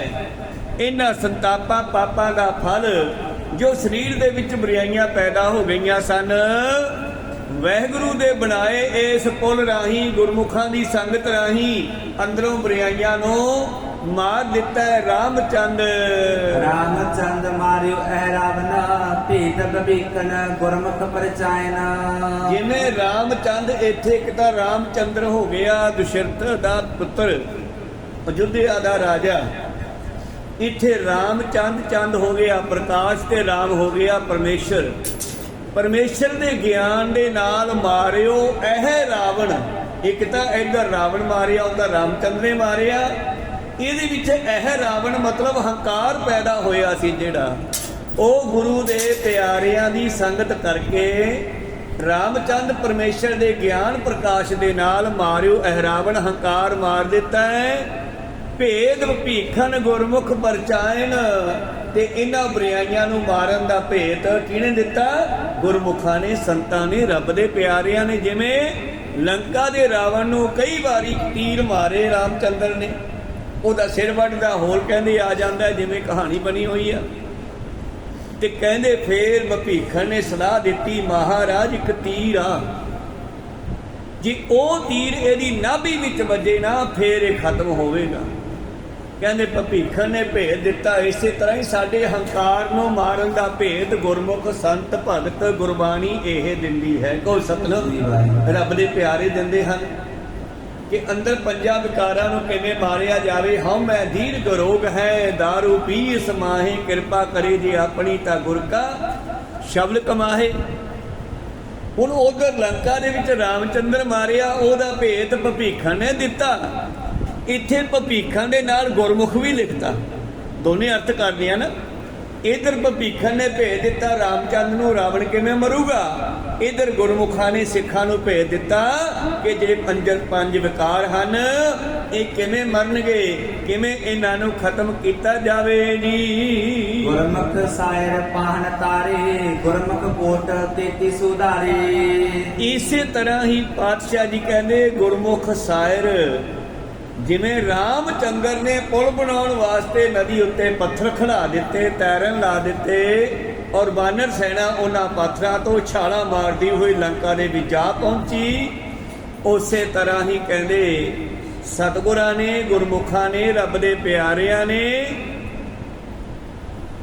ਪੱਥਰ ਵਰਗੇ ਅਨੇਕਾਂ ਮਨੁੱਖ ਸੰਸਾਰ ਸਮੁੰਦਰ ਤੋਂ ਇਉਂ ਤਾਰ ਦਿੱਤੇ। ਗੁਰਮੁਖ ਕੋਟ 33 ਉਧਾਰੇ। ਜਿਵੇਂ ਗੁਰਮੁਖ ਪੱਥਰਾਂ ਨੂੰ ਵੀ ਸਮੁੰਦਰ ਤੇ ਤਾਰ ਸਕਦਾ ਹੈ, ਇਸੇ ਤਰ੍ਹਾਂ ਹੀ ਜਿਵੇਂ ਰਾਮਚੰਦਰ ਨੇ ਪੱਥਰਾਂ ਤੇ ਕਹਿੰਦੇ ਰਾਮ ਰਾਮ ਲਿਖ ਕੇ ਛੱਡਿਆ ਤੇ ਉਹ ਤੈਰਨ ਲੱਗੇ, ਇਸੇ ਤਰ੍ਹਾਂ ਅਸੀਂ ਪੱਥਰ ਵਰਗੇ ਹਾਂ। ਜਿਹੜੇ ਗੁਰਮੁਖ ਹੁੰਦੇ ਹਨ ਉਹ ਸਾਨੂੰ ਸੰਸਾਰ ਸਮੁੰਦਰ ਤੋਂ ਇਉਂ ਤਾਰ ਦਿੰਦੇ ਆ। ਇੱਕ ਦਿਨ ਗੁਰੂ ਗੋਬਿੰਦ ਸਿੰਘ ਜੀ ਮਹਾਰਾਜ ਸਿੰਘਾਸਣ ਤੇ ਬੈਠੇ ਆ, ਬੈਠੇ ਬੈਠੇ ਸਿੰਘਾਂ ਨੂੰ ਕਹਿਣ ਲੱਗੇ, ਆਲਮ ਸਿਆ ਇੱਕ ਪਾਣੀ ਦੀ ਬਾਲਟੀ ਲੈ ਕੇ ਆ। ਉਹ ਕਹਿੰਦੇ ਪਾਣੀ ਦੀ ਬਾਲਟੀ ਲਿਆਉਂਦਾ ਤੇ ਪਾਤਸ਼ਾਹ ਜੀ ਕਹਿੰਦੇ ਆਪਣੇ ਹੱਥ ਵਿੱਚ ਚਿੱਟੇ ਰੰਗ ਦਾ ਪੱਥਰ ਫੜਦੇ, ਕਹਿੰਦੇ ਸਿੱਖੋ ਆ ਕੀ ਹੈ? ਕਹਿੰਦੇ ਜੀ ਇਹ ਪੱਥਰ ਆ। ਪੱਥਰ ਹੈ। ਪਾਤਸ਼ਾਹ ਨੇ ਪਾਣੀ 'ਚ ਕੀਤਾ, ਕਹਿੰਦੇ ਫਿਰ ਡੁੱਬਦਾ ਕਿਉਂ ਨਹੀਂ? ਕਹਿੰਦੇ ਜੀ ਤੁਹਾਡੇ ਹੱਥ ਤੇ ਪਿਆ, ਡੁੱਬੇਗਾ ਕਿਵੇਂ? ਪਾਤਸ਼ਾਹ ਨੇ ਹੱਥ ਖਿੱਚ ਲਿਆ, ਉਹ ਡੁੱਬ ਗਿਆ, ਡੁੱਬਣਾ ਹੀ ਸੀ। ਕਹਿੰਦੇ ਫਲਾਣਾ ਸਿਆ ਹਾਂ ਵੀ ਗੁਰਸਿੱਖਾ ਕਿਉਂ ਡੁੱਬ ਗਿਆ ਇਹ? ਕਹਿੰਦਾ ਜੀ ਪੱਥਰ ਭਾਰੀ ਹੁੰਦਾ, ਇਹਨੇ ਡੁੱਬਣਾ ਹੀ ਆ। ਦੂਜੇ ਨੇ ਪੁੱਛਿਆ, ਕਹਿੰਦਾ ਜੀ ਤੁਹਾਡੇ ਹੱਥ ਉੱਤੇ ਰੱਖਿਆ ਸੀ ਤਾਂ ਕਰਕੇ ਨਹੀਂ ਡੁੱਬਿਆ, ਤੁਸੀਂ ਹੱਥ ਖਿੱਚ ਲਿਆ, ਡੁੱਬ ਗਿਆ। ਭਾਈ ਨੰਦ ਲਾਲ ਜੀ ਗੋਇਆ ਵਿੱਚ ਬੈਠੇ ਆ, ਕਹਿੰਦੇ ਨੰਦ ਲਾਲ ਜੀ ਤੁਸੀਂ ਦੱਸੋ ਕਿਉਂ ਡੁੱਬਿਆ? ਕਹਿੰਦੇ ਮਹਾਰਾਜ ਇਹ ਡੁੱਬਦਾ ਨਹੀਂ ਸੀ ਜੇ ਤੁਹਾਡੇ ਹੱਥ ਨੂੰ ਨਾ ਛੱਡਦਾ। ਕਹੋ ਸਤਿਨਾਮ। ਇਹ ਦੂਸਰਾ ਤੀਸਰਾ ਅਰਥ ਹੈ ਬਈ ਸਿੱਖ ਜੇ ਗੁਰੂ ਦਾ ਪੱਲਾ ਨਾ ਛੱਡੇ, ਜਿਵੇਂ ਸਵੇਰ ਦੀ ਕਥਾ ਆਪਾਂ ਕਰ ਰਹੇ ਆ, ਓੜਤ ਯਾਰ ਨਿਭਾਵਣ ਸਾਰੇ ਜੇਕਰ ਆਪ ਨਿਭਾਵੇਂ ਤੂੰ। ਸਿੱਖਾ ਜੇ ਤੂੰ ਨਿਭਾਵੇਂ ਤੇ ਫਿਰ ਗੁਰੂ ਕਿਵੇਂ ਨਾ ਨਿਭਾਵੇ? ਮੇਲਾ ਵੇਖ ਰਿਹਾ, ਪਿਓ ਪੁੱਤ, ਪਿਓ ਦੀ ਉਂਗਲ ਫੜੀ ਹੋਈ ਆ ਪੁੱਤਰ ਨੇ, ਜਾਂ ਪਿਓ ਨੇ ਪੁੱਤਰ ਦੀ ਬਾਹ ਫੜੀ ਹੋਈ ਆ।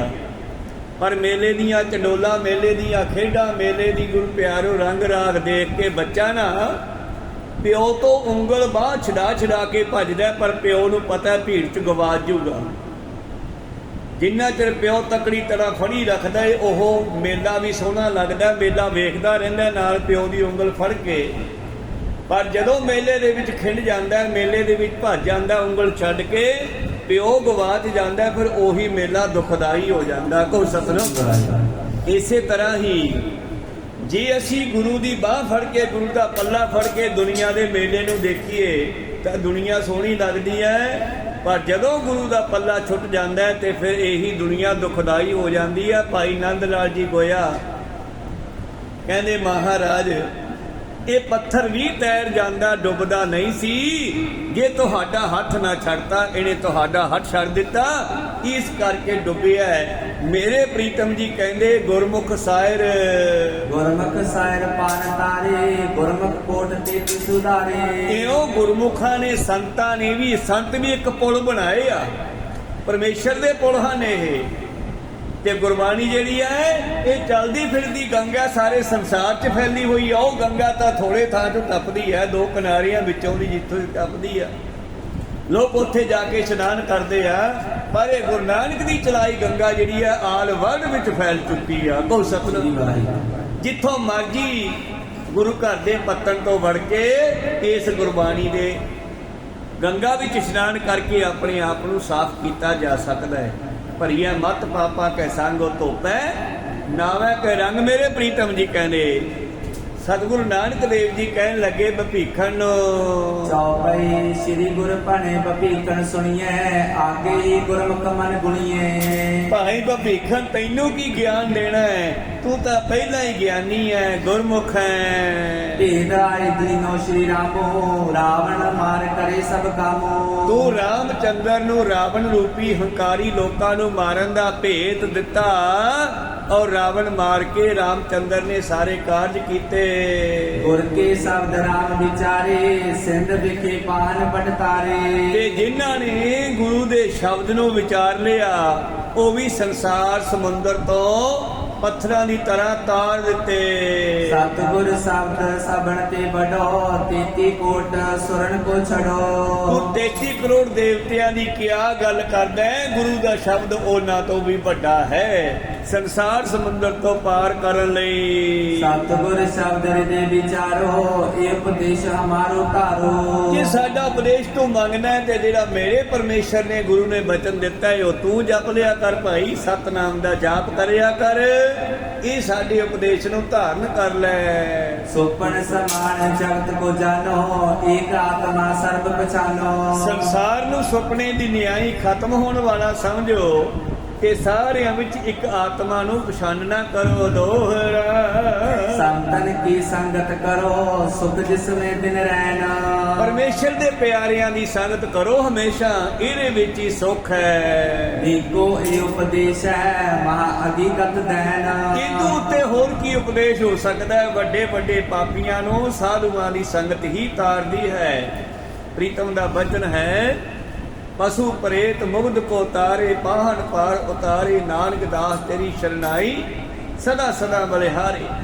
ਮਹਿਮਾ ਸਾਧੂ ਸੰਗ ਕੀ ਸੁਣਿਓ ਮੇਰੇ ਮੀਤਾ, ਮੈਲ ਖੋਈ ਕੋ ਡਗ ਹਰੇ, ਨਿਰਮਲ ਪੈ ਚੀਤਾ। ਸਿੰਘ ਬੁਲਾਈ ਹੋਏ ਗਿਓ ਤ੍ਰਿਣ ਮੇਲ ਦਖੀਤਾ। ਸਿੰਘ ਸ਼ੇਰ ਭਾਵ ਹੰਕਾਰ, ਬਿਲਾਈ ਭਾਵ ਹੰਕਾਰ ਉੱਡ ਗਿਆ ਹੈ। ਜਿਹੜਾ ਬੰਦੇ ਦੇ ਅੰਦਰ ਕ੍ਰੋਧ, ਹੰਕਾਰ, ਇਹ ਪੰਜ ਵਿਕਾਰ ਸ਼ੇਰ ਦਾ ਰੂਪ ਧਾਰ ਕੇ ਬੈਠੇ ਸੀਗੇ, ਇਹ ਸ਼ੇਰ ਬਿੱਲੀ ਬਣ ਗਏ, ਭਿੱਜੀ ਬਿੱਲੀ। ਇਹ ਭਿੱਜੀ ਬਿੱਲੀ ਬਣ ਕੇ ਬਿਲਾਈ ਭਾਵ ਖਤਮ ਹੋ ਗਏ ਹਨ, ਭੱਜ ਗਏ ਹਨ। ਤ੍ਰਿਣ ਮੇਲ ਦਖੀਤਾ, ਸਾਧੂਆਂ ਦੀ ਸੰਗਤ ਵਿੱਚੋਂ ਤਿਨਕਾ ਪਹਾੜ ਦੀ ਨਿਆਈ ਤੇ ਪਹਾੜ ਤਿਨਕੇ ਦੀ ਨਿਆਈ ਹੋ ਸਕਦਾ, ਭਾਵ ਰਿੱਧੀਆਂ ਸਿੱਧੀਆਂ। ਰਿੱਧੀਆਂ ਸਿੱਧੀਆਂ ਦਾ ਮਤਲਬ ਹੈ ਕਿਣਕੇ ਨੂੰ ਵਧਾ ਲੈਣਾ ਤੇ ਵੱਡੇ ਨੂੰ ਛੋਟਾ ਕਰ ਲੈਣਾ। ਇਹ ਸਾਧੂਆਂ ਦੇ ਸੰਗਤ ਦੀ ਮਹਿਮਾ ਹੈ ਗੁਰੂ ਪਿਆਰਿਓ। ਜਿਵੇਂ ਧੰਨ ਗੁਰੂ ਤੇਗ ਬਹਾਦਰ ਜੀ ਮਹਾਰਾਜ ਜਦ ਪਟਨਾ ਸਾਹਿਬ ਦੇ ਵੱਲ ਗਏ ਤੇ ਇੱਕ ਜਗਤਮਲ ਨਾਮ ਦਾ ਸੇਠ ਸੀ। ਜਾਂਦੇ ਜਾਂਦੇ ਕਹਿੰਦੇ ਚਲੋ ਇਹ ਜਗਤਮਲ ਸੇਠ ਨੂੰ ਮਿਲ ਚੱਲੀਏ। ਜਦ ਉਹਦਾ ਬਾਹਰ ਖੜਕਾਇਆ ਤੇ ਕਹਿੰਦੇ ਉਹਨੇ ਬਾਹਰ ਨਾ ਖੋਲਿਆ। ਬਾਹਰੋਂ ਸਿੱਖਾਂ ਨੇ ਬਾਤੀ, ਬਾਬਾ ਜੀ ਬਾਹਰ ਖੋਲੋ, ਗੁਰੂ ਸਾਹਿਬ ਮਿਲਣ ਆਏ ਤੁਹਾਨੂੰ। ਉਹ ਕਹਿੰਦਾ ਮੈਂ ਨਹੀਂ ਖੋਲਦਾ, ਗੁਰੂ ਸਾਹਿਬ ਹੋਣਗੇ ਤਾਂ ਆਪੇ ਆ ਜਾਣਗੇ। ਉਹਨੇ ਬਾਹਰ ਨਾ ਖੋਲਿਆ। ਕਾਰਨ ਕੀ ਸੀ ਕਿ ਇੱਕ ਪੁਰਾਣਾ ਹਲਵਾਈ ਵੀ ਸੀਗਾ, ਵੱਡੀ ਉਮਰ ਸੀ, ਪਰ ਪਰਮੇਸ਼ਰ ਦਾ ਬਹੁਤ ਵੱਡਾ ਪਿਆਰਾ ਵੀ ਸੀਗਾ। ਤਾਂਹੀਓ ਗੁਰੂ ਸਾਹਿਬ ਨੂੰ ਮਿਲਣ ਵਾਸਤੇ ਗਏ। ਉਹਨੇ ਬਾਹਰ ਨਾ ਖੋਲਿਆ। ਸਤਿਗੁਰ ਤੇਗ ਬਹਾਦਰ ਜੀ ਕਹਿੰਦੇ ਹੋਰ ਪਾਸੇ ਕੋਈ ਛੋਟੀ ਬਾਰੀ, ਕੋਈ ਰੋਸ਼ਨਦਾਨ, ਕੋਈ ਹੋਰ ਜਗ੍ਹਾ ਦੇਖੋ ਟੱਪਣ ਵਾਸਤੇ। ਕਹਿੰਦੇ ਸਿੱਖਾਂ ਨੇ ਕਿਹਾ ਮਾਰੇ ਮਗਰਲੇ ਪਾਸੇ ਇੱਕ ਬਾਰੀ ਹੈ ਕੰਧ ਵਿੱਚ। ਕਹਿੰਦੇ ਪਾਤਸ਼ਾਹ ਉੱਥੋਂ ਦੀ ਆਪਣੇ ਆਪ ਨੂੰ ਛੋਟਾ ਕਰਕੇ ਲੰਘ ਗਏ ਤੇ ਅੰਦਰ ਜਾ ਕੇ ਬਾਹਰ ਖੋਲਤਾ। ਫਿਰ ਜਗਤਮਲ ਸੇਠ ਨੂੰ ਪੁੱਛਦੇ ਆ ਵੀ ਤੂੰ ਬਾਹਰ ਕਿਉਂ ਨਹੀਂ ਖੋਲਦਾ ਸਾਨੂੰ? ਕਹਿਣ ਲੱਗਿਆ ਮਾਰੇ ਮੈਨੂੰ ਬੱਚੇ ਤੰਗ ਕਰਦੇ ਆ, ਮੇਰੀ ਉਮਰ ਬਹੁਤ ਹੋ ਗਈ। ਉਸ ਵੇਲੇ ਇਹਦੀ ਉਮਰ 250-300 ਸਾਲ ਦੱਸਦੇ ਆ। ਕਹਿੰਦਾ ਮੈਥੋਂ ਹੁਣ ਜਿਹੜਾ ਹੈ ਹੁਣ ਤਪੱਸਿਆ ਨਹੀਂ ਹੁੰਦੀ, ਮੈਥੋਂ ਆਪਦੀ ਸਰੀਰ ਦੀ ਕਿਰਿਆ ਵੀ ਨਹੀਂ ਸਾਧੀ ਜਾਂਦੀ, ਮੇਰਾ ਸਰੀਰ ਛਡਾ ਦਿਓ। ਗੁਰੂ ਤੇਗ ਬਹਾਦਰ ਜੀ ਕਹਿੰਦੇ ਸੇਠਾ ਤੇਰਾ ਹਜੇ ਸਮਾਂ ਬਹੁਤ ਪਿਆ ਹੈ, ਤੇਰਾ ਸਰੀਰ ਹਜੇ ਨਹੀਂ ਛੁੱਟਦਾ, ਤੇਰੀ ਕਿਰਿਆ ਦਾ ਇੰਤਜ਼ਾਮ ਕਰ ਦਿੰਨੇ ਆ। ਗੰਗਾ ਤੈਨੂੰ ਇੱਥੇ ਘਰੇ ਆ ਕੇ ਇਸ਼ਨਾਨ ਕਰਾ ਦਿਆ ਕਰੋ। ਕਹਿੰਦਾ ਰਹਿਣ ਦਿਓ ਮਹਾਰਾਜ, ਜਦ ਗੰਗਾ ਪੱਤਨ ਤੋਂ ਟੱਪ ਕੇ ਇੱਧਰ ਆਊਗੀ ਤੇ ਕਿੰਨੇ ਲੋਕਾਂ ਨੂੰ ਡੋਬੇਗੀ। ਕਹਿੰਦੇ ਨਹੀਂ ਨਹੀਂ ਏਦਾਂ ਨਹੀਂ ਆਊ, ਇਹ ਗਾਂ ਦਾ ਰੂਪ ਧਾਰ ਕੇ ਆਊ ਤੇ ਆ ਤੂੰ ਇੱਚ ਬੱਚੇ 'ਚ ਬਹਿ ਜਾ ਕਰ, ਤੇਰੇ ਉੱਤੇ ਮੂੰਹ ਤੋਂ ਪ੍ਰੈਸ਼ਰ ਮਾਰ ਕੇ ਇਸ਼ਨਾਨ ਕਰਾ ਦਿਆ ਕਰੂਗੀ। ਕਹੋ ਸਤਿਨਾਮ। ਤਾਂ ਗੁਰੂ ਪਿਆਰੋ ਕਾਫੀ ਸਮਾਂ ਉਹਦਾ ਕੰਮ ਏਦਾਂ ਵੀ ਚੱਲਦਾ ਰਿਹਾ। ਜਦੋਂ ਗੁਰੂ ਤੇਗ ਬਹਾਦਰ ਜੀ ਤੋਂ ਵਾਪਸ ਚੱਲੇ, ਉਹ ਜਗਤਮਲ ਸੇਠ ਕਹਿਣ ਲੱਗਿਆ ਜੀ ਮੇਰੀਆਂ ਕਾਫੀ ਸ਼ਹਿਰਾਂ ਦੇ ਵਿੱਚ ਦੁਕਾਨਾਂ ਹਨ। ਜਦੋਂ ਗੁਰੂ ਗੋਬਿੰਦ ਸਿੰਘ ਮਹਾਰਾਜ ਜੀ ਉਦੋਂ ਤੁਰਨ ਲੱਗੇ ਸਨ ਤਾਂ ਗੁਰੂ ਗੋਬਿੰਦ ਸਿੰਘ ਜੀ ਨਾਲ ਵੀ ਉਹ ਸੇਠ ਦਾ ਜਗਤਮਲ ਦਾ ਪਿਆਰ ਪੈ ਗਿਆ ਸੀਗਾ। ਹੁਣ 5 ਸਾਲਾਂ ਦੇ ਹੋ ਕੇ ਗੁਰੂ ਸਾਹਿਬ ਪਰਿਵਾਰ ਸਮੇਤ ਪੰਜਾਬ ਨੂੰ ਆਉਣ ਲੱਗੇ ਸੀ ਤੇ ਆਉਂਦੇ ਹੋਏ ਸੇਠ ਜਗਤਮਲ ਨੂੰ ਮਿਲੇ ਤੇ ਜਗਤਮਲ ਕਹਿਣ ਲੱਗਿਆ ਮਹਾਰਾਜ ਜਿੱਥੋਂ ਜਿੱਥੋਂ ਤੁਸੀਂ ਟੱਪੋਗੇ ਉੱਥੇ ਸ਼ਹਿਰਾਂ ਦੇ ਵਿੱਚ ਮੇਰੀਆਂ ਦੁਕਾਨਾਂ ਹਨ। ਭਾਵ ਇਹਦੀਆਂ ਸ਼ਾਖਾਂ ਸੀ, ਬਹੁਤ ਤਕੜਾ ਸੇਠ ਸੀ ਇਹ। ਕਹਿੰਦਾ ਮੈਂ ਸਾਰਿਆਂ ਨੂੰ ਸੁਨੇਹੇ ਭੇਜ ਦਿੰਦਾ, ਜਿੱਥੇ ਵੀ ਤੁਸੀਂ ਰੁਕੋਗੇ ਉੱਥੇ ਮੇਰੇ ਬੰਦੇ ਤੁਹਾਡੀ ਸੇਵਾ ਕਰਨਗੇ। ਕਹੋ ਸਤਿਨਾਮ। ਇੱਦਾਂ ਦੇ ਗੁਰੂ ਪਿਆਰਿਓ ਸਿੱਖ ਹੋਏ ਨਾ।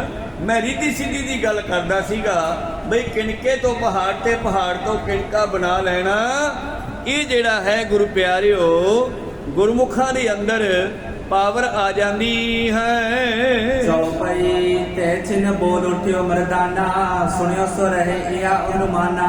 ਹੁਣ ਜਦੋਂ ਇਹ ਗੱਲ ਪੂਰੀ ਹੋਈ ਭੀਖਣ ਦੇ ਨਾਲ ਤੇ ਮਰਦਾਨੇ ਨੇ ਅਗਲੀ ਗੱਲ ਚਲਾ ਲਈ। ਕਹਿੰਦਾ ਜੀ ਮੈਂ ਸੁਣਿਆ ਇੱਥੇ ਹਨੂਮਾਨ ਵੀ ਹੈਗਾ।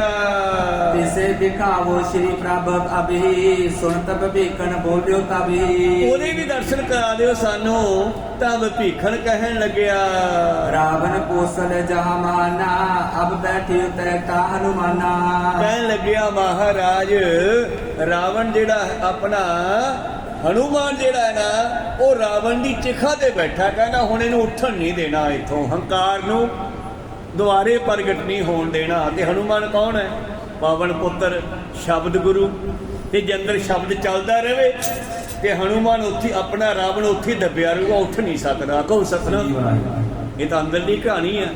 ਖੈਰ ਉੱਥੇ ਵੀ ਕਹਿੰਦੇ ਭੀਖਨ ਕਹਿੰਦਾ ਮਹਾਰਾਜ ਉਹ ਰਾਵਣ ਦੀ ਚਿਖਾ ਤੇ ਬੈਠਾ ਹਜੇ ਤੱਕ। ਬਿਨ ਸ਼੍ਰੀ ਰਾਮ ਨਾ ਬੰਧਨ ਕਰਹੀ, ਐਸਾ ਪ੍ਰਨਾ ਕੇ ਸਿਰ ਧਰਹੀ। ਉਹ ਕਿਸੇ ਨੂੰ ਨਹੀਂ ਮੰਨਦਾਗਾ, ਰਾਮਚੰਦਰ ਦੇ ਸਰੂਪ ਤੋਂ ਬਗੈਰ ਕਿਸੇ ਨੂੰ ਨਹੀਂ ਮੰਨਦਾ, ਕਿਸੇ ਦੀ ਆਗਿਆ ਨਹੀਂ ਮੰਨਦਾ, ਕਿਸੇ ਨੂੰ ਮੱਥਾ ਨਹੀਂ ਟੇਕਦਾ। ਉਹਨੇ ਆਉਣਾ ਨਹੀਂ ਤੁਹਾਡੇ ਕੋਲ। ਗੁਰ ਕਹਿਓ ਹਮ ਰਾਮ ਸਰੂਪਾ, ਯੁਤ ਸੀਤਾ ਕੇ ਧਰੇ ਅਨੂਪਾ। ਕੋਈ ਗੱਲ ਨਹੀਂ, ਤੂੰ ਸੁਨੇਹਾ ਦੇ ਉਹਨੂੰ ਬਈ ਤੈਨੂੰ ਰਾਮ ਸੀਤਾ ਮਿਲਣ ਆਏ ਆ। ਅਸੀਂ ਉਹਨੂੰ ਰਾਮ ਸੀਤਾ ਬਣ ਕੇ ਦਰਸ਼ਨ ਦੇਵਾਂਗੇ, ਉਹਦੀ ਭਾਵਨਾ ਵੀ ਬਣਾ ਕੇ ਰੱਖਾਂਗੇ, ਉਹਨੂੰ ਗਿਆਨ ਵੀ ਦੇਵਾਂਗੇ। ਜਾ ਕੇ ਸੁਨੇਹਾ ਦੇ ਦੇ। ਤੈ ਬੁਲਾਏ ਕੇ ਦਿਓ ਦਿਖਾਈ, ਪੁਨਾਮ ਆਵਨ ਹੋਏ ਕਦਾਈ। ਫਿਰ ਪਤਾ ਨਹੀਂ ਕਦੇ ਆਈਏ ਕਿ ਨਾ ਆਈਏ, ਹਨੂਮਾਨ ਨੂੰ ਵੀ ਮਿਲ ਹੀ ਚੱਲੀਏ। ਜਾ ਕੇ ਕਹਿ ਦਿਓ ਜੀ ਤੁਹਾਨੂੰ ਮਿਲਣ ਹੀ ਰਾਮ ਤੇ ਸੀਤਾ ਆਏ ਨ। ਤਾਬਿਕ ਰਾਖਸ਼ ਤਾਂ ਪਟਾਇਓ, ਗਇਓ ਨਿਕਟਿਓ ਬੈਨ ਅਲਾਇਓ। ਤਬ ਭੀਖਨ ਨੇ ਆਪਣਾ ਇੱਕ ਸੇਵਾਦਾਰ ਰਾਖਸ਼ ਭੇਜਤਾ, ਕਹਿੰਦੇ ਜਾ ਹਨੂਮਾਨ ਨੂੰ ਸੁਨੇਹਾ ਦੇ ਬਈ ਤੈਨੂੰ ਰਾਮ ਸੀਤਾ ਮਿਲਣ ਆਏ ਨ। ਬਹਿਰ ਨਾਕ ਸ਼੍ਰੀ ਰਾਮ ਸੁਹਾਵਤ, ਸੀਤਾ ਯੁਤ ਸੋ ਤੁਝੇ ਬੁਲਾਵਤ। ਲੰਕਾ ਦੇ ਬਾਹਰਲੇ ਫਿਰਨੀ ਤੇ ਰਾਮ ਬੈਠਾ, ਨਾਲ ਸੀਤਾ ਵੀ ਹੈ, ਉਹਨੂੰ ਜਾ ਕੇ ਸੁਨੇਹਾ ਦੇ ਦੇਦਾ। ਨਿਕਟ ਭੀਖਨ ਗਇਓ ਗਾਰੀ, ਮੈਂ ਆਇਓ ਤੁਮ ਕੋ ਸੁਧਕਾਰੀ। ਔਰ ਗੁਰੂ ਪਿਆਰਿਓ ਭੀਖਨ ਸਤਿਗੁਰਾਂ ਦੇ ਕੋਲ ਬੈਠੇ ਰਹੇ ਤੇ ਇਹ ਜਿਹੜਾ ਸੇਵਾਦਾਰ ਸੀ ਇਹਨੇ ਜਾ ਕੇ ਹਨੂਮਾਨ ਨੂੰ ਸੁਨੇਹਾ ਲਾਤਾ। ਕਹਿੰਦੇ ਸੁਣਤ ਚੁੱਪ ਕਰਕੇ ਹਨੂਮਾਨਾ, ਚਲਿਓ ਸੰਗ ਹਿਰਦੇ ਹਰ ਖਾਨਾ। ਉਹ ਤਾਂ ਚਾਅ ਚੜ ਗਿਆ ਵੀ ਰਾਮ ਮਿਲਣ ਆਇਆ, ਮੈਨੂੰ ਕਮਾਲ ਹੋ ਗਈ, ਭੱਜਿਆ ਆਇਆ। ਕਹਿੰਦੇ ਰਘੁਬਰ ਕੋ ਸ਼੍ਰੀ ਗੁਰ ਬਪਤਰਾ, ਮੈਂ ਤੇ ਚਿਨ ਲਛਮਣ ਤਨ ਕਰਾ। ਤਾਂ ਭਾਈ ਬਾਲਾ ਜੀ ਦੱਸ ਰਹੇ ਨੇ, ਕਹਿੰਦੇ ਮਹਾਰਾਜ ਜੀ ਬਾਬਾ ਨਾਨਕ ਨੇ ਰਾਮ ਦਾ ਰੂਪ ਧਾਰ ਲਿਆ ਤੇ ਮੈਨੂੰ ਲਛਮਣ ਬਣਾਤਾ। ਸੀਤਾ ਵੇਖ ਕੀ ਨ ਮਰਦਾਨਾ, ਚਲ ਆਇਓ ਤੈਠਾ ਹਨੂਮਾਨਾ। ਮਰਦਾਨੇ ਨੂੰ ਸੀਤਾ ਬਣਾਤਾ, ਸੀਤਾ ਦਾ ਰੂਪ ਦੇਤਾ, ਕਿਉਂਕਿ ਸਤਿਗੁਰੂ ਦੇ ਕੋਲ ਬੜੀ ਪਾਵਰ ਹੈ। ਗੁਰੂ ਪਿਆਰੇ ਤੇ ਸ਼ੰਕਾ ਨਹੀਂ ਕਰ ਸਕਦੇ ਆਪਾਂ ਵੀ ਇਹ ਕਿਵੇਂ ਹੋ ਸਕਦਾ, ਗੁਰੂ ਕੁਝ ਵੀ ਕਰ ਸਕਦਾ, ਉਹਦੇ ਕੋਲ ਪਾਵਰਾਂ ਸਾਰੀਆਂ। ਐਸੇ ਵੀ ਤਪੱਸਵੀ ਪਏ ਆ, ਦੇਹ ਪਲਟ ਲੈਂਦੇ ਸੀਗੇ, ਸ਼ੇਰਾਂ ਬਘਿਆੜਾਂ ਦੀਆਂ ਦੇਹਾਂ ਬਣਾ ਲੈਂਦੇ ਸੀ। ਕਹੋ ਸਤਨਾਮ। ਆਪ ਜੀ ਨੂੰ ਪਤਾ ਹੀ ਹੋਣਾ ਹੈ, ਜਹਾਂਗੀਰ ਦੇ ਘਰ ਭਾਈ ਜੇਠਾ ਤੇ ਉਸਦਾ ਇੱਕ ਸਾਥੀ ਦੋ ਸ਼ੇਰ ਬਣ ਕੇ ਗਏ ਆ। ਕਹੋ ਸਤਨਾਮ। ਇਸ ਕਰਕੇ ਸ਼ੰਕਾ ਨਹੀਂ ਕਰਨਾ। ਭਾਈ ਬਾਲਾ ਜੀ ਕਹਿੰਦੇ ਮੈਨੂੰ ਲਛਮਣ ਬਣਾਤਾ, ਰਾਮਚੰਦਰ ਆਪਣੇ ਮਰਦਾਨੇ ਨੂੰ ਸੀਤਾ ਬਣਾਤਾ, ਆਪ ਰਾਮਚੰਦਰ ਬਣ ਕੇ ਬੈਠ ਗਏ। ਉਹੀ ਜਿਹੜਾ ਹੈ ਪੁਰਾਤਨ ਪੀਲਾ ਕੱਪੜੇ ਪਹਿਨੇ ਹੋਏ। ਗਿਰ ਕੰਚਨ ਸਮਦੇ ਕਰਾਲਾ, ਕਾਤੇ ਧਾਰੀ ਗੁਰਜ ਵਿਸਾਲਾ। ਔਰ ਤੁਰਿਆ ਆ ਰਿਹਾ, ਮੋਢੇ ਤੇ ਆਪਣਾ ਸ਼ਸਤਰ ਹਥਿਆਰ ਗੁਰਜ ਰੱਖੀ ਹੋਈ ਆ। ਈਨ ਬੰਦਨਾ ਪਦਰ ਬਿੰਦਾ, ਬੈਠਦੇ ਉਰ ਅਦਕਾ ਨੰਦਾ। ਉਹੀ ਵੱਡਾ ਸਾਰਾ ਪਹਾੜ ਵਰਗਾ ਸਰੀਰ, ਕਿਉਂਕਿ ਉਦੋਂ ਬੰਦਿਆਂ ਦੇ ਕੱਦ ਬੜੇ ਵੱਡੇ ਵੱਡੇ ਹੁੰਦੇ ਸੀਗੇ। ਹਜੇ ਵੀ ਕਈ ਪਿੰਡਾਂ 'ਚ ਕਬਰਾਂ ਬਣੀਆਂ ਕਿ ਇਹ 10 ਗਜੇ ਦੀ ਕਬਰ ਹੈ ਜੀ। ਇਹ 10 ਗਜਾ ਕੌਣ ਸੀ? ਕਹਿੰਦੇ ਕੋਈ ਸਾਧ ਹੋਇਆ ਪਹਿਲਾਂ, ਇਹਦੀ 10 ਗਜ ਦੀ ਦੇਹੀ ਸੀ। ਕਹੋ ਸਤਨਾਮ। ਕਿਤੇ 9 ਗਜਾ ਪੀਰ, ਕਿਤੇ 10 ਗਜਾ ਪੀਰ। ਚਲੋ ਖੈਰ ਹੋਣਾ ਹੈ, ਐਸੀ ਕੋਈ ਵੱਡੀ ਗੱਲ ਨਹੀਂ, ਪਰ ਕਬਰਾਂ ਨਾਲ ਸਾਡਾ ਕੋਈ ਤਲਕ ਨਹੀਂ ਹੈਗਾ, ਉਸ ਪਾਸੇ ਨਾਲ ਧਿਆਨ ਲੈ ਜਿਓ। ਇਹਦਾ ਸਰੀਰ ਵੱਡਾ ਲੰਬਾ ਚੌੜਾ ਸੀ ਹਨੂਮਾਨ ਦਾ, ਮੋਢੇ ਤੇ ਉਸਨੇ ਆਪਣੀ ਗੁਰਜ ਰੱਖੀ ਹੋਈ ਆ ਔਰ ਤੁਰਿਆ ਆ ਰਿਹਾ ਬੜੇ ਆਨੰਦ ਨਾਲ। ਰੂਪ ਬਿਲੋਕਤ ਲੋਚਨ ਭਰ ਕੇ, ਮਹਾ ਪ੍ਰੇਮ ਪੁਨ ਕਾਵਲ ਕਰਕੇ। ਔਰ ਆ ਮੱਥਾ ਟੇਕਿਆ ਰਾਮਚੰਦਰ ਦੇ ਚਰਨਾਂ 'ਚ, ਬਾਬੇ ਨਾਨਕ ਦੇ ਚਰਨਾਂ 'ਚ ਬੜੇ ਆਨੰਦ ਨਾਲ ਬੈਠ ਗਿਆ। ਦਰਸ਼ਨ ਕਰਕੇ ਅੱਖਾਂ 'ਚ ਪਾਣੀ ਭਰਿਆ ਪਿਆਰ ਦਾ, ਬੜੇ ਪ੍ਰੇਮ ਪੁਲਕਾਵਲੀ ਕਹਿੰਦੇ ਆ, ਰੋਮ ਰੋਮ ਖੜਾ ਹੋ ਗਿਆ। ਤੈਚਨ ਬੋਲੇ ਕਿਰਪਾ ਨਿਦਾਨਾ, ਸੁਨੋ ਬੈਨ ਹਮਰੇ ਹਨੂਮਾਨਾ। ਹਾਂ ਵੀ ਆ ਹਨੂਮਾਨ ਠੀਕ ਆ, ਖੈਰ ਸੁੱਖਾ। ਪਹਿਲਾਂ ਉਹਦੀ ਸੁੱਖ ਸੰਦ ਪੁੱਛੀ, ਫਿਰ ਕੀ ਕਹਿੰਦੇ ਨੇ? ਤੈਚਨ ਬੋਲੇ ਕਿਰਪਾ ਨਿਦਾਨਾ, ਸੁਨੋ ਬੈਨ ਹਮਰੇ ਹਨੂਮਾਨਾ। ਆ ਸੁਣ ਬਈ ਗੱਲ ਮੇਰੀ ਹਨੂਮਾਨ। ਤੋਰਾ ਸਰਬ ਵਿਆਪੀ ਮੋਇ ਕੋ, ਜਬ ਜਾਣੇ ਮਨ ਮਾਹੇ। ਉਹ ਤੂੰ ਮੈਨੂੰ ਕੱਲਾ ਰਾਮਚੰਦਰੀ ਸਮਝ ਛੱਡਿਆ ਵੀ ਮੈਂ ਹੋਰ ਕਿਸੇ ਨੂੰ ਮੰਨਦਾ ਹੀ ਨਹੀਂਗਾ। ਮੈਂ ਸਰਬ ਵਿਆਪੀ ਆ, ਮੈਂ ਸਾਰਿਆਂ ਵਿੱਚ ਹੀ ਵਸਦਾ ਹਾਂ। ਘੱਟ ਘੱਟ ਮੈਂ ਹੱਥ ਕਿਉਂ ਪਰ ਦਿਮਾਗ ਚੋਂ ਵਹਿਮ ਕੱਢਣਾ ਸੀ ਨਾ ਵੀ ਮੈਂ ਕੇਵਲ ਰਾਮ ਸੀਤਾ ਨੂੰ ਮੰਨਦਾ, ਹੋਰ ਨਹੀਂ। ਇਹ ਦੂਸਰੀ ਗੱਲ ਹੈ ਕਿ ਉਹਦੀ ਭਾਵਨਾ ਬੜੀ ਤਕੜੀ ਹੋਣੀ ਆ, ਪਰ ਭਾਈ ਕਨ੍ਹਈਏ ਵਾਲੀ ਅਵਸਥਾ ਵੀ ਦੇਣੀ ਆ। ਇਸ ਕਰਕੇ ਗੁਰੂ ਨਾਨਕ ਪਾਤਸ਼ਾਹ ਜੀ ਕਹਿਣ ਲੱਗੇ, ਹਨੂਮਾਨ ਤੂੰ ਮੈਨੂੰ ਕੇਵਲ ਉਸੇ ਰਾਮ ਰੂਪ ਚ ਹੀ ਮੰਨੀ ਜਾਣਾ, ਮੈਂ ਤਾਂ ਸਾਰਿਆਂ ਚ ਹੀ ਵਸਦਾ। सदा मिलियो हम सो रहे बिछड़न है कब नाहे। ਔਰ ਤੂੰ ਸਾਰਿਆਂ ਵਿੱਚ ਹੀ ਮੈਨੂੰ ਦੇਖ, ਮੈਂ ਹਮੇਸ਼ਾ ਹੀ ਤੇਰੇ ਨਾਲ ਆ, ਆਪਣਾ ਕਦੇ ਵੀ ਵਿਛੋੜਾ ਨਹੀਂ ਪੈ ਸਕਦਾ। चौपई देखत हो जितने तन सारे सब जानो सीता है तारे। ਇਹ ਸਾਰੀਆਂ ਜਿਹੜੀਆਂ ਸਰੀਰ ਦੀਆਂ ਰੂਹਾਂ ਹਨ, ਇਹ ਸਾਰੀਆਂ ਸੀਤਾ ਹਨ। ਆਤਮਾਵਾਂ ਸਾਡੀਆਂ ਇਹ ਸਾਰੀਆਂ ਸੀਤਾ ਹਨ, ਮੈਂ ਰਾਮ ਵੀ ਵਿੱਚ ਹੀ ਰਹਿੰਦਾ ਹਾਂ। सो सीता पन कर रघुबीरो सो लक्ष्मण को बनी शरीरो। ਔਰ ਸੋਈ ਲక్ష్మణ ਸੋਈ ਸਰੀਰ ਬਣ ਗਈ ਹੈ। ਇਸ ਕਰਕੇ ਹਨੂਮਾਨ ਘਟ ਘਟ ਮੈਂ ਹਰਜੂ ਬਸੈ। ਆਤਮਾ ਸੀਤਾ ਹੈ, ਸੀਤੋ ਸੀਤਾ ਮਹਿਮਾ ਮਾਹੇ, ਤਾਕੇ ਰੂਪ ਨ ਕਥਨੇ ਜਾਹੇ। ਇਹਦੇ ਬਹੁਤ ਅਰਥ ਬਣਨਗੇ। ਸੀਤੋ ਸੀਤਾ ਅਟੈਚਮੈਂਟ ਇੰਨੀ ਤਕੜੀ ਹੋ ਗਈ ਆ ਜਿਵੇਂ ਆ ਕੁੜਤੇ ਨਾਲ ਬਾਹ ਜੋੜੀ ਆ। ਇਸ ਤਰ੍ਹਾਂ ਸਿੱਖ ਜਿਹੜਾ ਹੈ ਪਰਮੇਸ਼ਰ ਦੇ ਨਾਲ ਐਸਾ ਮਿਕਸ ਹੋ ਜਾਂਦਾ ਹੈ, ਉਹਦੀ ਸਿਫਤ ਦੇ ਵਿੱਚ ਡੁੱਬ ਜਾਂਦਾ ਹੈ। ਤੇ ਜਿਹੜਾ ਇੰਨਾ ਡੁੱਬ ਜਾਂਦਾ ਹੈ, ਨਾ ਉਹ ਮਰਨ ਠਾਗੈ ਜਾਹੇ ਜਿਨ ਕੈ ਰਾਮ ਵਸੈ ਮਨ ਮਾਹੇ। ਜਿਹੜਾ ਹਿਰਦੇ ਵਿੱਚ ਪਰਮੇਸ਼ਰ ਨੂੰ ਵਸਾ ਲੈਂਦਾ ਉਹ ਠੱਗਿਆ ਨਹੀਂ ਜਾਂਦਾ ਇਹਨਾਂ ਪੰਜਾਂ ਵਿਕਾਰਾਂ ਤੋਂ। ਖੈਰ ਅੱਗੇ ਚੱਲ ਗਏ ਆਪਾਂ। ਤਾਂ ਗੁਰੂ ਪਿਆਰਿਓ ਕੀ ਹੋਇਆ, ਬਾਦਸ਼ਾਹ ਜੀ ਕਹਿਣ ਲੱਗੇ ਮੈਨੂੰ ਤੂੰ ਇੱਕ ਥਾਂ ਤੇ ਨਾ ਵੇਖ, ਇਹ ਸਾਰੀ ਸ੍ਰਿਸ਼ਟੀ ਮੇਰਾ ਹੀ ਰੂਪ ਹੈ। सब बांधर दल सो जानो बाली जामवंत पहचानो। ਇਹਦੇ ਵਿੱਚ ਹੀ ਬਾਂਦਰ ਸੈਨਾ ਵੀ ਹੈ, ਇਹਦੇ ਵਿੱਚ ਹੀ ਜਾਮਾਵੰਤ ਵੀ ਹੈ, ਇਹਦੇ ਵਿੱਚ ਵੀ ਬਾਲੀ ਵਰਗੇ ਵੀ ਹਨ। अंगद और सुग्रीव सुसीता सब राक्षस तन जिन्हें कीता। ਇਹ ਸਾਰੇ ਜਿਹੜੇ ਸਰੀਰ ਧਾਰਨ ਕੀਤੇ ਉਹਨਾਂ ਰੂਹਾਂ ਨੇ ਦੁਆਰੇ ਧਾਰਨ ਕੀਤੇ ਹੋਏ ਹਨ। रावण आदि बपीकर सबे तन सीता भारत लख अबे। ਔਰ ਉਹ ਸਾਰੀਆਂ ਰੂਹਾਂ ਪਹਿਲਾਂ ਉਹੀ ਰਾਵਣ ਬਣਿਆ, ਉਹੀ ਭੀਖਣ ਬਣਿਆ, ਕਿਉਂਕਿ ਕਹੂੰ ਫੂਲ ਰਾਜਾ ਹੋਵੇ ਬੈਠਾ, ਕਹੂੰ ਸਿਮਟ ਪਇ ਸੰਕਰ ਕੈਠਾ।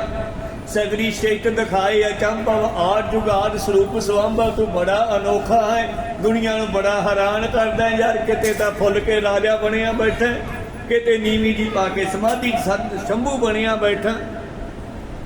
ਭਾਵ ਇਹ ਸਾਰੇ ਪਰਮੇਸ਼ਰ ਕੋ ਬਾਬਾ ਨਾਨਕ ਜੀ ਉਪਦੇਸ਼ ਤਾਂ ਉਹੀ ਦੇ ਰਹੇ ਆ ਜਿਹੜਾ ਸਭ ਨੂੰ ਦਿੰਦੇ ਆ, ਪਰ ਇੱਥੇ ਹਨੂਮਾਨ ਨੂੰ ਰਾਮ ਬਣ ਕੇ ਦਿੰਦੇ ਹਨ, ਰਾਮ ਦਾ ਸਰੂਪ। ਕਿਉਂਕਿ ਉਹ ਕਿਸੇ ਦੀ ਸੁਣਦਾ ਹੀ ਨਹੀਂ ਸੀ ਹੋਰ ਕਿਸੇ ਦੀ। ਕਹਿੰਦਾ ਮੈਂ ਨਹੀਂ ਰਾਮ ਤੋਂ ਬਿਨਾਂ ਕਿਸੇ ਦੀ ਸੁਣਨੀ। ਠੀਕ ਆ ਭਾਈ, ਆ ਜਾ, ਤੈਨੂੰ ਰਾਮ ਬਣ ਕੇ ਗਿਆਨ ਦੇ ਦਿੰਦੇ ਆ। ਤਾਂ ਉਹਦੇ ਸਾਹਮਣੇ ਰਾਮ ਬਣ ਕੇ ਬੈਠੇ ਆ, ਪਰ ਗਿਆਨ ਉਹੀ ਦੇ ਰਹੇ ਆ। ਘਟ ਘਟ ਮੈਂ ਹਰਜੂ ਬਸੈ ਸੰਤਨ ਕਹਿਓ ਪੁਕਾਰ। बिन सीता के कहू न औरा दृष्ट जो आवत सो सब ठौरा। ਆ ਜੋ ਦਿਖਾਈ ਦੇ ਰਿਹਾ ਇਹ ਸਭ ਸੀਤਾ ਹੀ ਸੀਤਾ ਹੈ। ਇਸ ਗੱਲ ਨੂੰ ਬਾਣੀ ਚ ਸੁਣਾਵਾ ਤਾਂ ਪੜ੍ਹ ਲਓ। ਕੀ ਕਹਿੰਦੇ ਨੇ ਪਾਤਸ਼ਾਹ, ਸਾਰੀ ਸ੍ਰਿਸ਼ਟੀ ਜਿਹੜੀ ਹੈ ਇਹ ਸੀਤਾ ਆਤਮਾ ਸੀਤਾ ਦਾ ਰੂਪ ਹੈ। ਭਾਵ ਸੀਤਾ ਇਸਤਰੀ ਹੈ, ਇਸਤਰੀ ਲਿੰਗ। ਇਹ ਜਗ ਮੈਂ ਪੁਰਖ ਏਕ ਹੈ ਹੋਰ ਸਗਲੀ ਨਾਰ ਸਵਾਈ। ਸੀਤਾ ਇਸਤਰੀ ਲਿੰਗ ਹੈ। ਆਪਾਂ ਸਾਰੇ ਆਤਮਾਵਾਂ ਕਰਕੇ ਇਸਤਰੀ ਹਾਂ, ਮਨੁੱਖ ਵੀ ਤੇ ਇਸਤਰੀਆਂ ਵੀ। ਇਹ ਨਰ ਮਾਦਾ ਦੇ ਜੋੜੇ ਪਸ਼ੂਆਂ ਦੇ, ਪੰਛੀਆਂ ਦੇ, ਮਨੁੱਖਾਂ ਦੇ, ਜੀਵ ਜੰਤੂਆਂ ਦੇ ਬਣਾਏ ਆ ਤਾਂ ਕਿ ਦੁਨੀਆ ਹੀ ਭਰੀ ਰਵੇ, ਖਾਲੀ ਨਾ ਹੋਵੇ। ਅੱਗੇ ਤੋਂ ਅੱਗੇ ਪਸ਼ੂ ਪੰਛੀ ਮਨੁੱਖ ਪੈਦਾ ਹੁੰਦੇ ਰਹਿੰਦੇ ਆ, ਪਰ ਅਸਲ ਵਿੱਚ ਸਾਰਿਆਂ ਵਿੱਚ ਆਤਮਾ ਇੱਕੋ ਹੀ ਹੈ। ਚਾਹੇ ਉਹ ਮਨੁੱਖ ਹੈ ਚਾਹੇ ਇਸਤਰੀਆਂ ਹਨ। ਇਸ ਜਗ ਮੈਂ ਪੁਰਖ ਏਕ ਹੈ ਹੋਰ ਸਗਲੀ ਨਾਰ ਸਵਾਈ। ਪੁਰਖ ਕੇਵਲ ਪਰਮੇਸ਼ਰ ਹੈ, ਆਪਾਂ ਸਾਰੇ ਉਹਦੀਆਂ ਇਸਤਰੀਆਂ ਹਨ। ਆਵੋ ਭੈਣੇ ਗਲ ਮਿਲੇ ਅੰਕ ਸਹੇਲੜੀਆਂ। ਹੁਣ ਇੱਥੇ ਕੱਲੀਆਂ ਬੀਬੀਆਂ ਥੋੜਾ ਕਿਹਾ ਹੈਗਾ, ਆਪਾਂ ਨੂੰ ਸਾਰਿਆਂ ਨੂੰ ਕਿਹਾ, ਬਾਣੀ ਦੇ ਬਚਨ। ਆਵੋ ਭੈਣੇ ਗਲ ਮਿਲੇ ਅੰਕ ਸਹੇਲੜੀਆਂ, ਮਿਲ ਕੇ ਕਰੇ ਕਹਾਣੀਆਂ ਸਮਰੰਥ ਕੰਤ ਕੀਆਂ। ਆਓ ਆਪਣੇ ਕੰਤ ਪਤੀ ਪਰਮੇਸ਼ਰ ਦੀਆਂ ਗੱਲਾਂ ਕਰੀਏ ਬੈਠ ਕੇ, ਸਾਰੀਆਂ ਸਹੇਲੀਆਂ ਬੈਠ ਕੇ। ਹੁਣ ਆਪਾਂ ਸਾਰੀਆਂ ਸਹੇਲੀਆਂ ਮੰਨ ਲਓ, ਕੋ ਸਤਨਾਮ ਨਹੀਂ ਜਗ ਮੈਂ ਪੁਰਖ ਏਕ ਹੈ। ਤੋ ਗੁਰੂ ਨਾਨਕ ਦੇਵ ਜੀ ਕਹਿੰਦੇ ਜਿੰਨੀ ਦੁਨੀਆ ਦੇਖਦਾ ਹਨੂਮਾਨ ਇਹ ਸਾਰੀ ਸੀਤਾ ਹੀ ਆ। दोहरा सो सीता सब जग पई सत्या लेकर राम। तो सीता माया, सीता आत्मा, इन्हें सत्या की तो लई आत्मा ने परमात्मा तो, क्योंकि परमात्मा दी अंश है। जे सोने का डला है तो वह भी सोना है, सोने का हार भी सोना है, सोने की मुंदरी भी सोना है, सोने का निक्का जिहा टोटा भी सोना है। कहो सतनाम। इसे तरह परमात्मा ही सारे विचर रहा है। घट घट में हरजू बसै संतन कहो पुकार। ता ये सारी जो दुनिया है ये आत्मा सीता ही आ, और इन्हें सत्या राम मतलब परमेश्वर तो लैके दुनिया बनाई आ। उपजावत सब जगत को पुन पालक सुख धाम। ते सीता ही पैदा कर दी है, सीता ही पाल दी है, भाव मां ही पैदा कर दी है, मां ही पाल दी है। मां ही पत्नी का रूप है, मां ही माता का रूप है, मां ही भैन का रूप है, मां ही धी का रूप है। भाव ये माया जिहड़ी है सारी सीता है, ते माया नूं सत्या जिहड़ी है राम तो परमेश्वर तो मिली है। चौपाई सो सीता पुन करत संगारा सत्या पाए करे सब कारा। और यही माया जो समा आउंदा है, ये परमेश्वर की माया। ब्रह्मा विष्णु महेश भी माया है। ब्रह्मा दे राही बना दिंदा है, और विष्णु राही पाल दिंदा है, और महेश राही मार दिंदा है। ये हिंदू मत के ग्रंथां की गल है, पर गुरबाणी ने इन्हां तिन्नां नूं अग पानी ते हवा मन्निया। कहो सतनाम। पानी तो आप पैदा होने हैं, पानी पिता है जगत का। सारे जीव जंतु बूंद तो पानी तो पैदा होंगे हैं। और हवा जिहड़ी है विष्णु है। हवा साडे अंदर सवास चलदा है, सवास नाल चलदे आ। रोटी बिना सर सकदा, थोड़ा चिर पानी बिना सर सकदा, पर सवास बिना नहीं। तो सवास जिहड़ा विष्णु स्वरूप है। ते गुरु प्यारिओ अग्नि जिहड़ी है, हवा जिहड़ी है विष्णु स्वरूप है। अग्नि जिहड़ी है ये महादेव का रूप है। ਇਹਦੇ ਵਿੱਚ ਜੋ ਪਾ ਦਿਓ ਉਹਨੂੰ ਆਪਦੇ ਵਰਗਾ ਕਰ ਲਊਗੀ। ਅੱਗ ਦੇ ਵਿੱਚ ਲੋਹਾ ਪਾ ਦਿਓ ਉਹ ਵੀ ਲਾਲ ਹੋ ਜੂ, ਸੋਨਾ ਵੀ ਲਾਲ ਹੋ ਜੂ, ਚਾਂਦੀ ਚਿੱਟੀ ਉਹ ਵੀ ਲਾਲ ਹੋ ਜੂ, ਤਾਂਬਾ ਵੀ ਲਾਲ ਹੋ ਜੂ, ਲੱਕੜ ਵੀ ਲਾਲ ਹੋ ਜੂ, ਕੋਲਾ ਵੀ ਲਾਲ ਹੋ ਜੂ। ਭਾਵ ਅੱਗ ਦਾ ਸੁਭਾਅ ਹੈ ਇਹਨਾਂ ਤਿੰਨਾਂ ਨੂੰ ਇਕੱਠੇ ਕਰ ਲੈਣਾ। ਏਕਾ ਮਾਈ ਜੁਗਤ ਵਿਆਈ ਤਿੰਨ ਚੇਲੇ ਪ੍ਰਵਾਨ, ਇੱਕ ਸੰਸਾਰੀ, ਇੱਕ ਭੰਡਾਰੀ, ਇੱਕ ਲੈ ਦੀਵਾਨ। ਇੱਕ ਦੀ ਸਭ ਨੂੰ ਇਕੱਠੇ ਕਰਨ ਦੀ ਆਦਤ ਹੈ। ਕਹੋ ਸਤਨਾਮ। ਇੱਕ ਦੀ ਇਹ ਸੁਭਾਅ ਹੈ। ਇਹ ਸਾਰੇ ਇਹਨਾਂ ਤਿੰਨਾਂ ਦੀ ਗੱਲ ਕੀਤੀ ਹੈ। ਹਿੰਦੂ ਮਤ ਦੇ ਗ੍ਰੰਥਾਂ ਵਿੱਚ ਉਹਨਾਂ ਨੇ ਮੂਰਤਾਂ ਬਣਾਤੀਆਂ ਬਰਮਾ ਵਿਸ਼ਨੂੰ ਮਹੇਸ਼ ਦੀਆਂ, ਪਰ ਗੁਰਬਾਣੀ ਨੇ ਉਹ ਗੱਲ ਕੀਤੀ ਹੈ ਜਿਹਦੇ ਉੱਤੇ ਕੋਈ ਉਂਗਲ ਨਹੀਂ ਉਠਾ ਸਕਦਾ। ਇਹ ਸਾਇੰਟੀਫਿਕ ਗੱਲ ਵੀ ਆ, ਸਾਇੰਸ ਵੀ ਮੰਨਦੀ ਆ ਕਿ ਪਾਣੀ ਤੋਂ ਦੁਨੀਆ ਪੈਦਾ ਹੁੰਦੀ ਆ। ਹਵਾ ਦੇ ਨਾਲ ਆਪਾਂ ਚੱਲਦੇ ਆ, ਔਰ ਅੱਗ ਦੇ ਵਿੱਚ ਪਾ ਕਰਕੇ ਆਪਾਂ ਮਿੱਟੀ ਦੇ ਵਿੱਚ ਮਿਲ ਜਾਂਦੇ ਹਾਂ। ਕਹੋ ਸਤਨਾਮ। ਖੈਰ ਅੱਗੇ ਚੱਲੀਏ। ਧੰਨ ਗੁਰੂ ਨਾਨਕ ਦੇਵ ਜੀ ਕਹਿੰਦੇ ਇਹੋ ਹੀ ਸੀਤਾ ਭਾਵ ਮਾਇਆ ਸੰਸਾਰ ਦਾ ਸੰਘਾਰ ਕਰਦੀ ਹੈ। ਉਹ ਵੀ ਪਰਮੇਸ਼ਰ ਦੀ ਸੱਤਿਆ ਲੈ ਕੇ ਭਾਵੇਂ ਤਿੰਨੇ ਚੇਲੇ ਕਰਿੰਦੇ ਹਨ। ਇਹ ਬਰਮਾ ਵਿਸ਼ਨੂੰ ਮਹੇਸ਼ ਰੱਬ ਨਹੀਂ। ਹਿੰਦੂ ਮਤ ਨੇ ਤਿੰਨ ਰੱਬ ਮੰਨੇ ਸਨ, ਬਰਮਾ ਵਿਸ਼ਨੂੰ ਮਹੇਸ਼। ਬਾਬਾ ਜੀ ਮੂਹਰੇ ਏਕਾ ਲਾ ਕੇ कहता एक ओंकार, वो एक है, ਤਿੰਨ नहीं है, वो एक है। हाँ थल्ले ਉਹਦੇ ਕਰਿੰਦੇ ਬਹੁਤ ਆ, ਸਾਰਿਆਂ ਤੋਂ ਕੰਮ ਲੈਂਦਾ ਹੈ। ਆਪਾਂ ਸਾਰੇ ਉਹਦੇ ਕਰਿੰਦੇ ਆ। ਆਪਣੇ ਸਾਰਿਆਂ ਦੇ ਵਿੱਚ ਬਰਮਾ ਵੀ ਹੈ, ਵਿਸ਼ਨੂੰ ਵੀ ਹੈ, ਮਹੇਸ਼ ਵੀ ਹੈ। इस काया अंदर सब कुछ वसा है। बाणी चो पढ़ो, इस काया अंदर सब कुछ वसा है। खंड मंडल पताला, इस काया अंदर बर्मा विष्णु महेश वसा है, जो सबना करे प्रतिपाला। गुरमुख होए सो काया खोजा है। जे तुसी गल करने हो, जे तुसी कोई गल समझनी है तो फिर अपने आपे दी खोज करो। बंदे खोज दिल हर रोज ना, फिर परेशानी माहे। ये जो दुनिया सेहर मेला दस्तगिरी ना है। दूजी दी क्या गल करनी है, आपदे अंदर वड़ो, अपने निज रूप नूं समझो। जिवें कल आपां भाई मरदाना जी नूं ज्ञान दिंदे होए बाबे नानक दस्सिया सीगा, ओए तू शरीर नाल जुड़िया हजे, मैं मर जूगा, मैनू रब सिखा जूगा। तू नहीं मरदा, तू अपने निज स्वरूप नूं भुल जाना। आत्मा कदे भी नहीं मरदी, ये अमर है। तो गुरु नानक जदों चाहन जिहड़ी मर्जी आत्मा नूं सामने प्रगट कर सकते हैं। कहो सतनाम। खैर ये सारा ज्ञान भी अपने वास्ते ही आ। जां ते सीता जिहड़ी आ संघार करदी है, सत्या पाए करे सब कारा, ये माया ही सीता है। एक माई जुगत व्याई, ये माया ही सीता है और यही ओदी सत्या ताकत लेके सारे काम कर दिया है। राम व्यापक सबके माही, बिन व्यापक को कट नाही। वो जो परमेश्वर रूपी राम है वो सारे व्यापक है, उस तो बगैर कोई भी शरीर खाली नहीं हैगा। याते सीता है या राम, न तीसर को चीनो नाम। तो हनुमान ये दुनिया दे विच ही सीता है, विच ही राम है, और तीसरा है ही नहीं कोई। एक राम है ते एक सीता, भाव एक परमेश्वर है, एक आत्मा ते एक परमात्मा है, तीजा कोई है ही नहींगा। और इसे गल नूं कबीर साहब जी ने अपने बचन लिखिया, तृतीया तीने सम कर लियावे। जदों तृतीया तीजी तीज तिथ विच कहंदे हन तिन्नां नूं बराबर मन।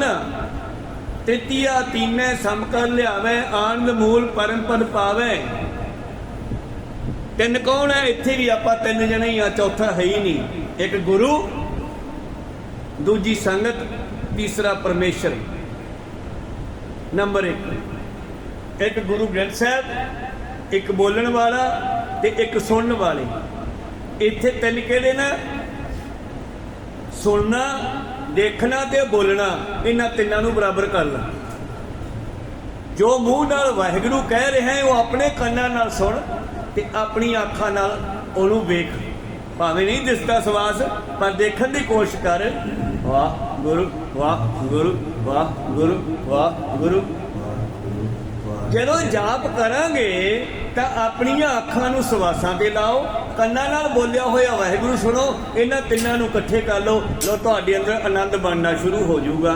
ਇਹੀ ਗੱਲ ਹੈ ਸਾਰੀ। ਕਹੋ ਸਤਿਗੁਰੂ ਤ੍ਰਿਤੀਆ ਦੀਨੇ ਸੰਕਰ ਲਿਆਵੇ, ਆਨੰਦ ਮੂਲ ਪਰਮ ਪਦ ਪਾਵੇ। ਦੁਤੀਆ ਦੋਹ ਕਰ ਜਾਣੇ ਅੰਗ। ਦੂਜੀ ਤਿੱਥ ਵਿੱਚ ਕਬੀਰ ਸਾਹਿਬ ਕਹਿੰਦੇ ਪਰਮੇਸ਼ਰ ਦੇ ਦੋ ਹੀ ਅੰਗ ਹਨ, ਦੋ ਰੂਪ ਹੈ। ਕਿਹੜੇ ਕਿਹੜੇ?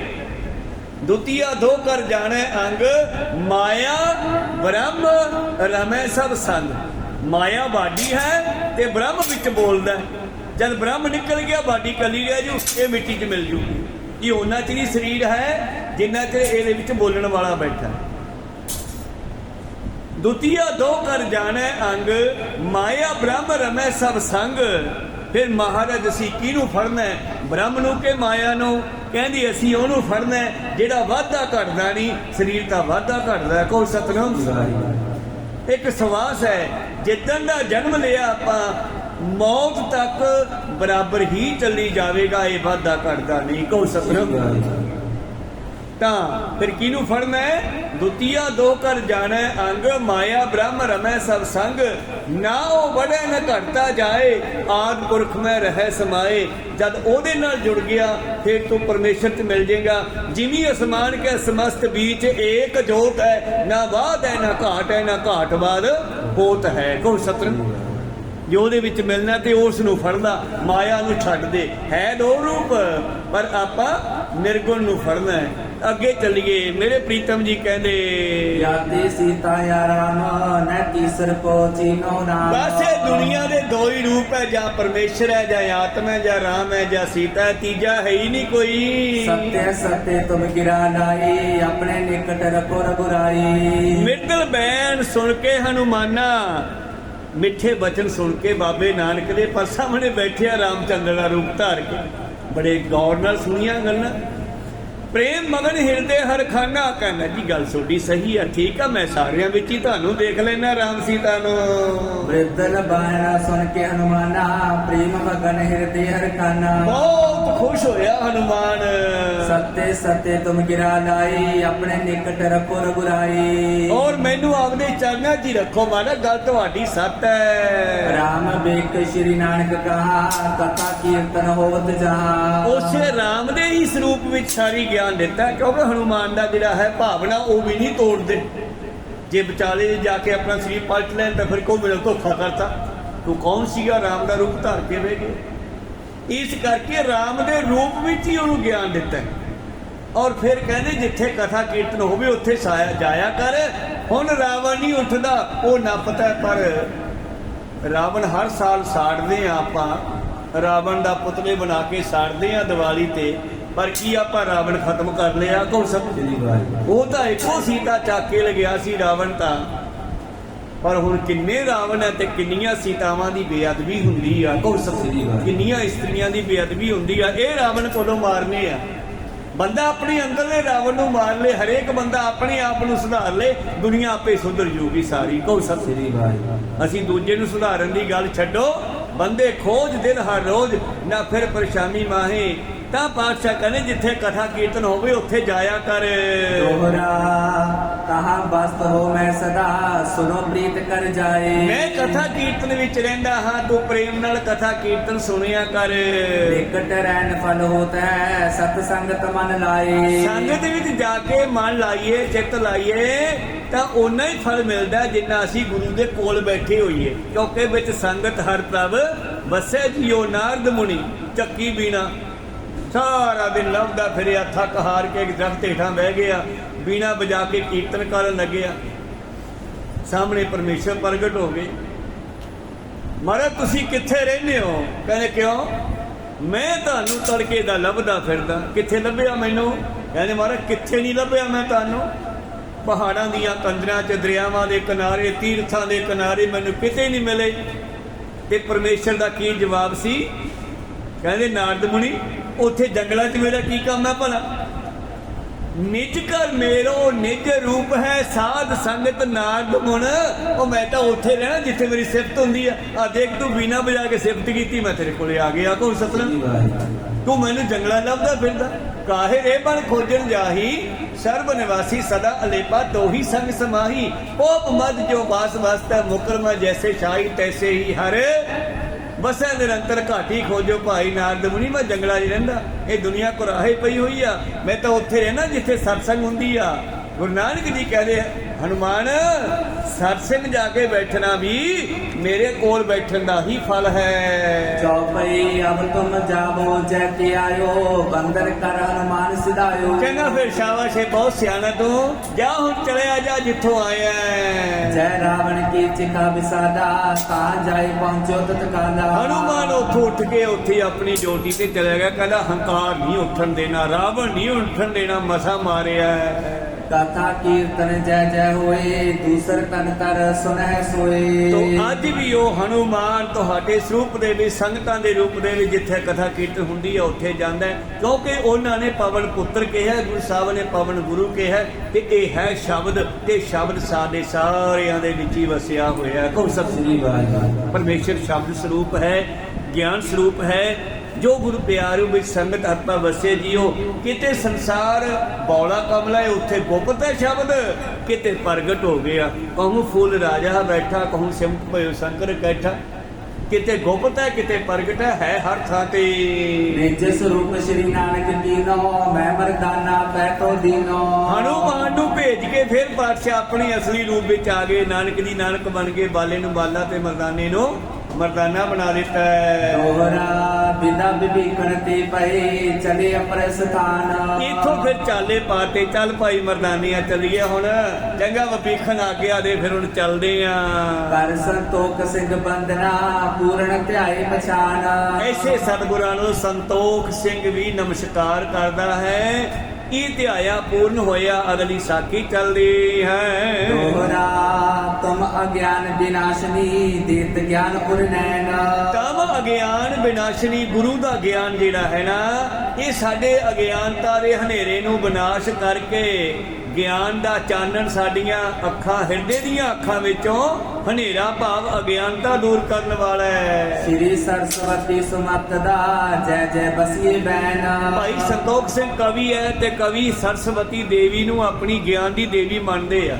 ਇਸ ਕਰਕੇ ਇੱਥੇ ਸਰਸਵਤੀ ਦੀ ਮਹਿਮਾ ਕਰਦਾ ਹੈ। ਇਹ ਗਿਆਨ ਦੀ ਦੇਵੀ ਤੇਰੀ ਜੈ ਜੈਕਾਰ ਹੈ, ਮੇਰੇ ਬਚਨਾਂ ਵਿੱਚ ਵਸ ਜਾ, ਤਾਂ ਕਿ ਮੈਂ ਇਤਿਹਾਸ ਪੂਰਾ ਕਰ ਸਕਾਂ। ਚੌਪਈ ਕਹਿ ਬਾਲਾ ਸ਼੍ਰੀ ਅੰਗਦ ਦਪਾਸੀ, ਰੁਚਰ ਕਥਾ ਸੁਣੀਏ ਸੁਖ ਰਾਸੀ। ਆਓ ਗੁਰੂ ਅੰਗਦ ਦੇਵ ਜੀ, ਰੁਚਰ ਜਿਵੇਂ ਤੁਹਾਡੀ ਰੁਚੀ ਬਣ ਗਈ, ਇੰਟਰਸਟ ਬਣ ਗਿਆ, ਬੰਦ ਕਰਨ ਨੂੰ ਜੀ ਨਹੀਂ ਕਰਦਾ ਨਾ, ਰੁਚਰ। ਆਓ ਇੰਟਰਸਟ ਦੇਣ ਵਾਲੀ, ਸੁਖ ਦੇਣ ਵਾਲੀ ਰੁਚਰ ਕਥਾ ਅੱਗੇ ਸੁਣੀਏ। ਸ੍ਰੀ ਗੁਰ ਸੋ ਬੋਲਿਓ ਮਰਦਾਨਾ, ਸਭੀ ਦੀਪ ਦਿਖਾਓ ਮਹਾਨਾ। ਤਾਂ ਭਾਈ ਮਰਦਾਨਾ ਕਹਿੰਦਾ ਜੀ ਇਹ ਵੀ ਇੱਕ ਦੀਪ ਹੈ। ਲੰਕਾ ਸਮੁੰਦਰ ਦੇ ਵਿੱਚ ਹੈ ਨਾ, ਕਹਿੰਦੇ ਹੋਰ ਵੀ ਦੀਪ ਹੈਗੇ ਤਾਂ ਉਹ ਵੀ ਦਿਖਾਓ ਸਾਨੂੰ। ए लालस मेरी मन माही देखो सपत दीप जो आही। ਤਾਂ ਸੱਤੇ ਦੀਪ 14 ਖੰਡ ਧਰਤੀ ਇਹ ਸਾਰੇ ਮੈਨੂੰ ਵਿਖਾਉਣੇ ਕਰੋ। सर्व प्रकार समर्थ स्वामी जय चाहो तै के तुम गामी। ਤੁਸੀਂ ਤਾਂ ਸਰਵ ਕਲਾ ਸਮਰੱਥ ਹੋ, ਜਿੱਥੇ ਮਰਜੀ ਜਾ ਸਕਦੇ ਹੋ, ਤੁਹਾਨੂੰ ਕੋਈ ਰੋਕ ਟੋਕ ਨਹੀਂ ਸਕਦਾ। सुन के बोले कृपा निदाना उत्तम जम्बू दीप महाना। ਸਤਿਗੁਰੂ ਪਾਤਸ਼ਾਹ ਕਹਿੰਦੇ ਮਰਦਾਨਿਆ ਸਭ ਤੋਂ ਵੱਡਾ ਤਾਂ ਜੰਬੂ ਦੀਪ ਹੈ। रख जो जनेस को विस्तारू सब दीपन के लखो मजारू। ਸਾਰੇ ਦੀਪ ਇਹਦੇ ਵਿੱਚ ਹੀ ਹਨ। ਇਹ ਲੱਖ ਯੋਜਨ ਦਾ ਫਲਾਉ ਹੈ ਜੰਬੂ ਦੀਪ ਦਾ। इसके बीच मेर गिर छाजा कमल बिके जो पोष विराजा। ਇਹਦੇ ਵਿੱਚ ਹੀ ਅਨੇਕਾਂ ਪਰਬਤ ਸ਼ੋਭਾ ਪਾ ਰਹੇ ਹਨ, ਜਿਵੇਂ ਕਮਲ ਦਾ ਫੁੱਲ। ਉਹਦੇ ਵਿਚਾਲੇ ਜਿਹੜੇ ਹੁੰਦੇ ਆ ਨਾ ਉਹ ਗੁਰੂ ਪਿਆਰੋ ਪਾਊਡਰ ਜਿਹਾ, ਜਿਵੇਂ ਕੰਫੁੱਲ ਦੇ ਵਿਚਾਲੇ ਪਾਊਡਰ ਜਿਹਾ ਹੁੰਦਾ, ਕਹਿੰਦੇ ਜੰਬੂ ਦੀਪ ਸਭ ਤੋਂ ਵੱਡਾ ਦੀਪ ਆ। ਉਹ ਕਿਹੜਾ ਭਲਾ ਜੰਬੂ ਦੀਪ? ਆ ਭਾਰਤ। ਕਿ ਭਾਰਤ ਨੂੰ ਸਭ ਤੋਂ ਵੱਡਾ ਦੀਪ ਮਹਾਨ ਦੀਪ ਕਿਹਾ, ਕਿਉਂਕਿ ਜਿੰਨੇ ਅਵਤਾਰ ਹੋਏ ਉਹ ਵੀ ਇਸ ਭਾਰਤ ਦੀ ਧਰਤੀ ਤੇ ਪ੍ਰਗਟ ਹੋਏ ਆ। ਦੂਜੇ ਜਿਹੜੇ ਅਮਰੀਕਾ ਕੈਨੇਡਾ ਆਦਿ ਉਹਨਾਂ ਖੰਡਾਂ 'ਚ ਪੈਦਾ ਨਹੀਂ ਹੋਏ। ਕਹੋ ਸਤਿਨਾਮ। ਇਸ ਕਰਕੇ ਜੰਬੂ ਦੀਪ ਭਾਰਤ ਦੀ ਧਰਤੀ ਨੂੰ ਬਹੁਤ ਮਹਾਨ ਦੱਸਿਆ ਹੈ। तरजा मन पे जम्बू गाए है नव खंड जो तुझे दिखाए। ਔਰ 9 ਖੰਡ ਧਰਤੀ ਤੈਨੂੰ ਵਿਖਾਈ ਸੀ ਜੰਬੂ ਰਾਹੀਂ। इनमें भारत खंड है जो तरा बीच की जानो सो। ਇਹ ਜਿਹੜਾ ਭਾਰਤ ਖੰਡ ਹੈ, ਜੰਬੂ ਦੀਪ ਹੈ ਜਿਹੜਾ, ਇਹ ਧਰਤੀ ਦਾ ਸੈਂਟਰ ਹੈ, ਵਿਚਾਲਾ ਹੈ ਸੰਸਾਰ ਦਾ। दोहरा पुण्य जगे तप कर बड़े भारत खंड के थान। ਇਸੇ ਕਰਕੇ ਭਰਤ ਖੰਡ ਵੱਡਾ ਕਿ ਇੱਥੇ ਜਗ ਤਪੱਸਿਆ ਹੋਰ ਚੰਗੇ ਕਰਮ ਇੱਥੇ ਹੋਏ ਨੇ। दीप खंड आन जाए सो भोगे भोग महान। ਇੱਥੇ ਪੈਦਾ ਹੋ ਕੇ ਤਪੱਸਵੀ ਕਰਕੇ ਭਗਤੀ ਕਰਕੇ ਫਿਰ ਦੂਜੇ ਖੰਡਾਂ ਦੇ ਵਿੱਚ ਜਾ ਕੇ ਭੋਗਦਾ। ਜਿਵੇਂ ਅੱਜ ਸਾਡੇ ਬੱਚੇ ਇੱਥੇ ਪੈਦਾ ਹੋ ਕੇ ਕੈਨੇਡਾ ਵੱਲ ਭੱਜ ਰਹੇ ਆ, ਵੀ ਉੱਥੇ ਜਾ ਕੇ ਆਨੰਦ ਲਵਾਂਗੇ। ਕਹੋ ਸਤਿਨਾਮ। ਚਲੋ ਖੈਰ ਨੌਕਰੀਆਂ ਦੇ ਵਾਸਤੇ ਜਾਂਦੇ ਹੀ ਆ। ਬਾਬਾ ਜੀ ਕਹਿੰਦੇ ਭਾਰਤ ਖੰਡ ਵਿੱਚ ਪੈਦਾ ਹੋ ਕੇ ਇੱਥੇ ਤਪੱਸਿਆ ਕਰਕੇ ਫਿਰ ਹੋਰ ਖੰਡਾਂ ਵਿੱਚ ਜਾ ਕੇ ਭੋਗਾਂ ਨੂੰ ਭੋਗਦੇ ਹਨ। चौपई तेरो कहो ना मेरो कैसे चलो दिखावो है ओ जैसे। ਚੱਲ ਫਿਰ ਤੈਨੂੰ ਦੂਜੇ ਖੰਡ ਵੀ ਦਿਖਾ ਦਿੰਨੇ ਆ ਜਿਹੜੇ ਜਿਹੜੇ ਹੈਗੇ। आस के श्री गुरु चले अगारी इस समुद्र के पहुंचे पारी। ਹੁਣ ਲੰਕਾ ਜੋ ਵਾਪਸ ਨਿਕਲੇ ਆ, ਸਮੁੰਦਰ ਚੋਂ ਵਾਪਸ ਆਏ ਆ, ਹੁਣ ਅਗਲੇ ਦੀਪ ਵੱਲ ਜਾਂਦੇ ਆ। ਕਿੱਥੇ ਜਾਂਦੇ ਆ ਇਹ ਆਪਾਂ ਕੱਲ ਨੂੰ ਆਰੰਭ ਕਰਕੇ ਸਰਵਣ ਕਰਾਂਗੇ। ਹੁਣ ਸਮਾਂ ਸਮਾਪਤੀ ਤੇ ਆ, ਇੱਥੇ ਰੋਕਣ ਦੀ ਆਗਿਆ ਬਖਸ਼ੋ। ਬੋਲਦਿਆਂ ਨੇ ਇੱਕ ਅੱਖਰ ਬਾਅਦ ਕਾਟ ਹੋ ਜਾਂਦੇ। ਸਿੱਖ ਸੰਗਤਾਂ ਦੇ ਸਤਿਗੁਰੂ ਬਖਸ਼ਣ ਜੋਗ ਹੈ, ਬਖਸ਼ ਲੈਣਾ ਜੀ। ਸਮਾਪਤੀ ਕਰੀਏ।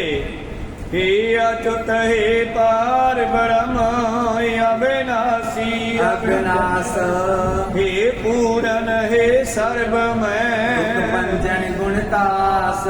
हे संगी हे निरंकार हे निर्गुण सब टीक हे गोविंद हे गुण निदान जाके सदा विवेक।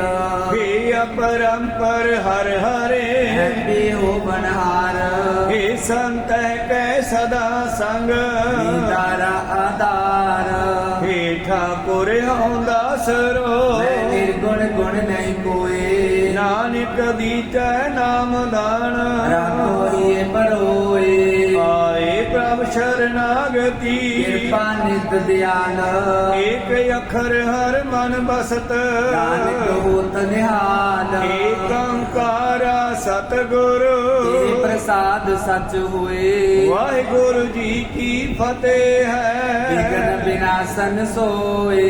वाहिगुरु जी की फतेह विघ्न है विनाशन सोए। वाहिगुरु जी का खालसा वाहिगुरु जी की फतेह।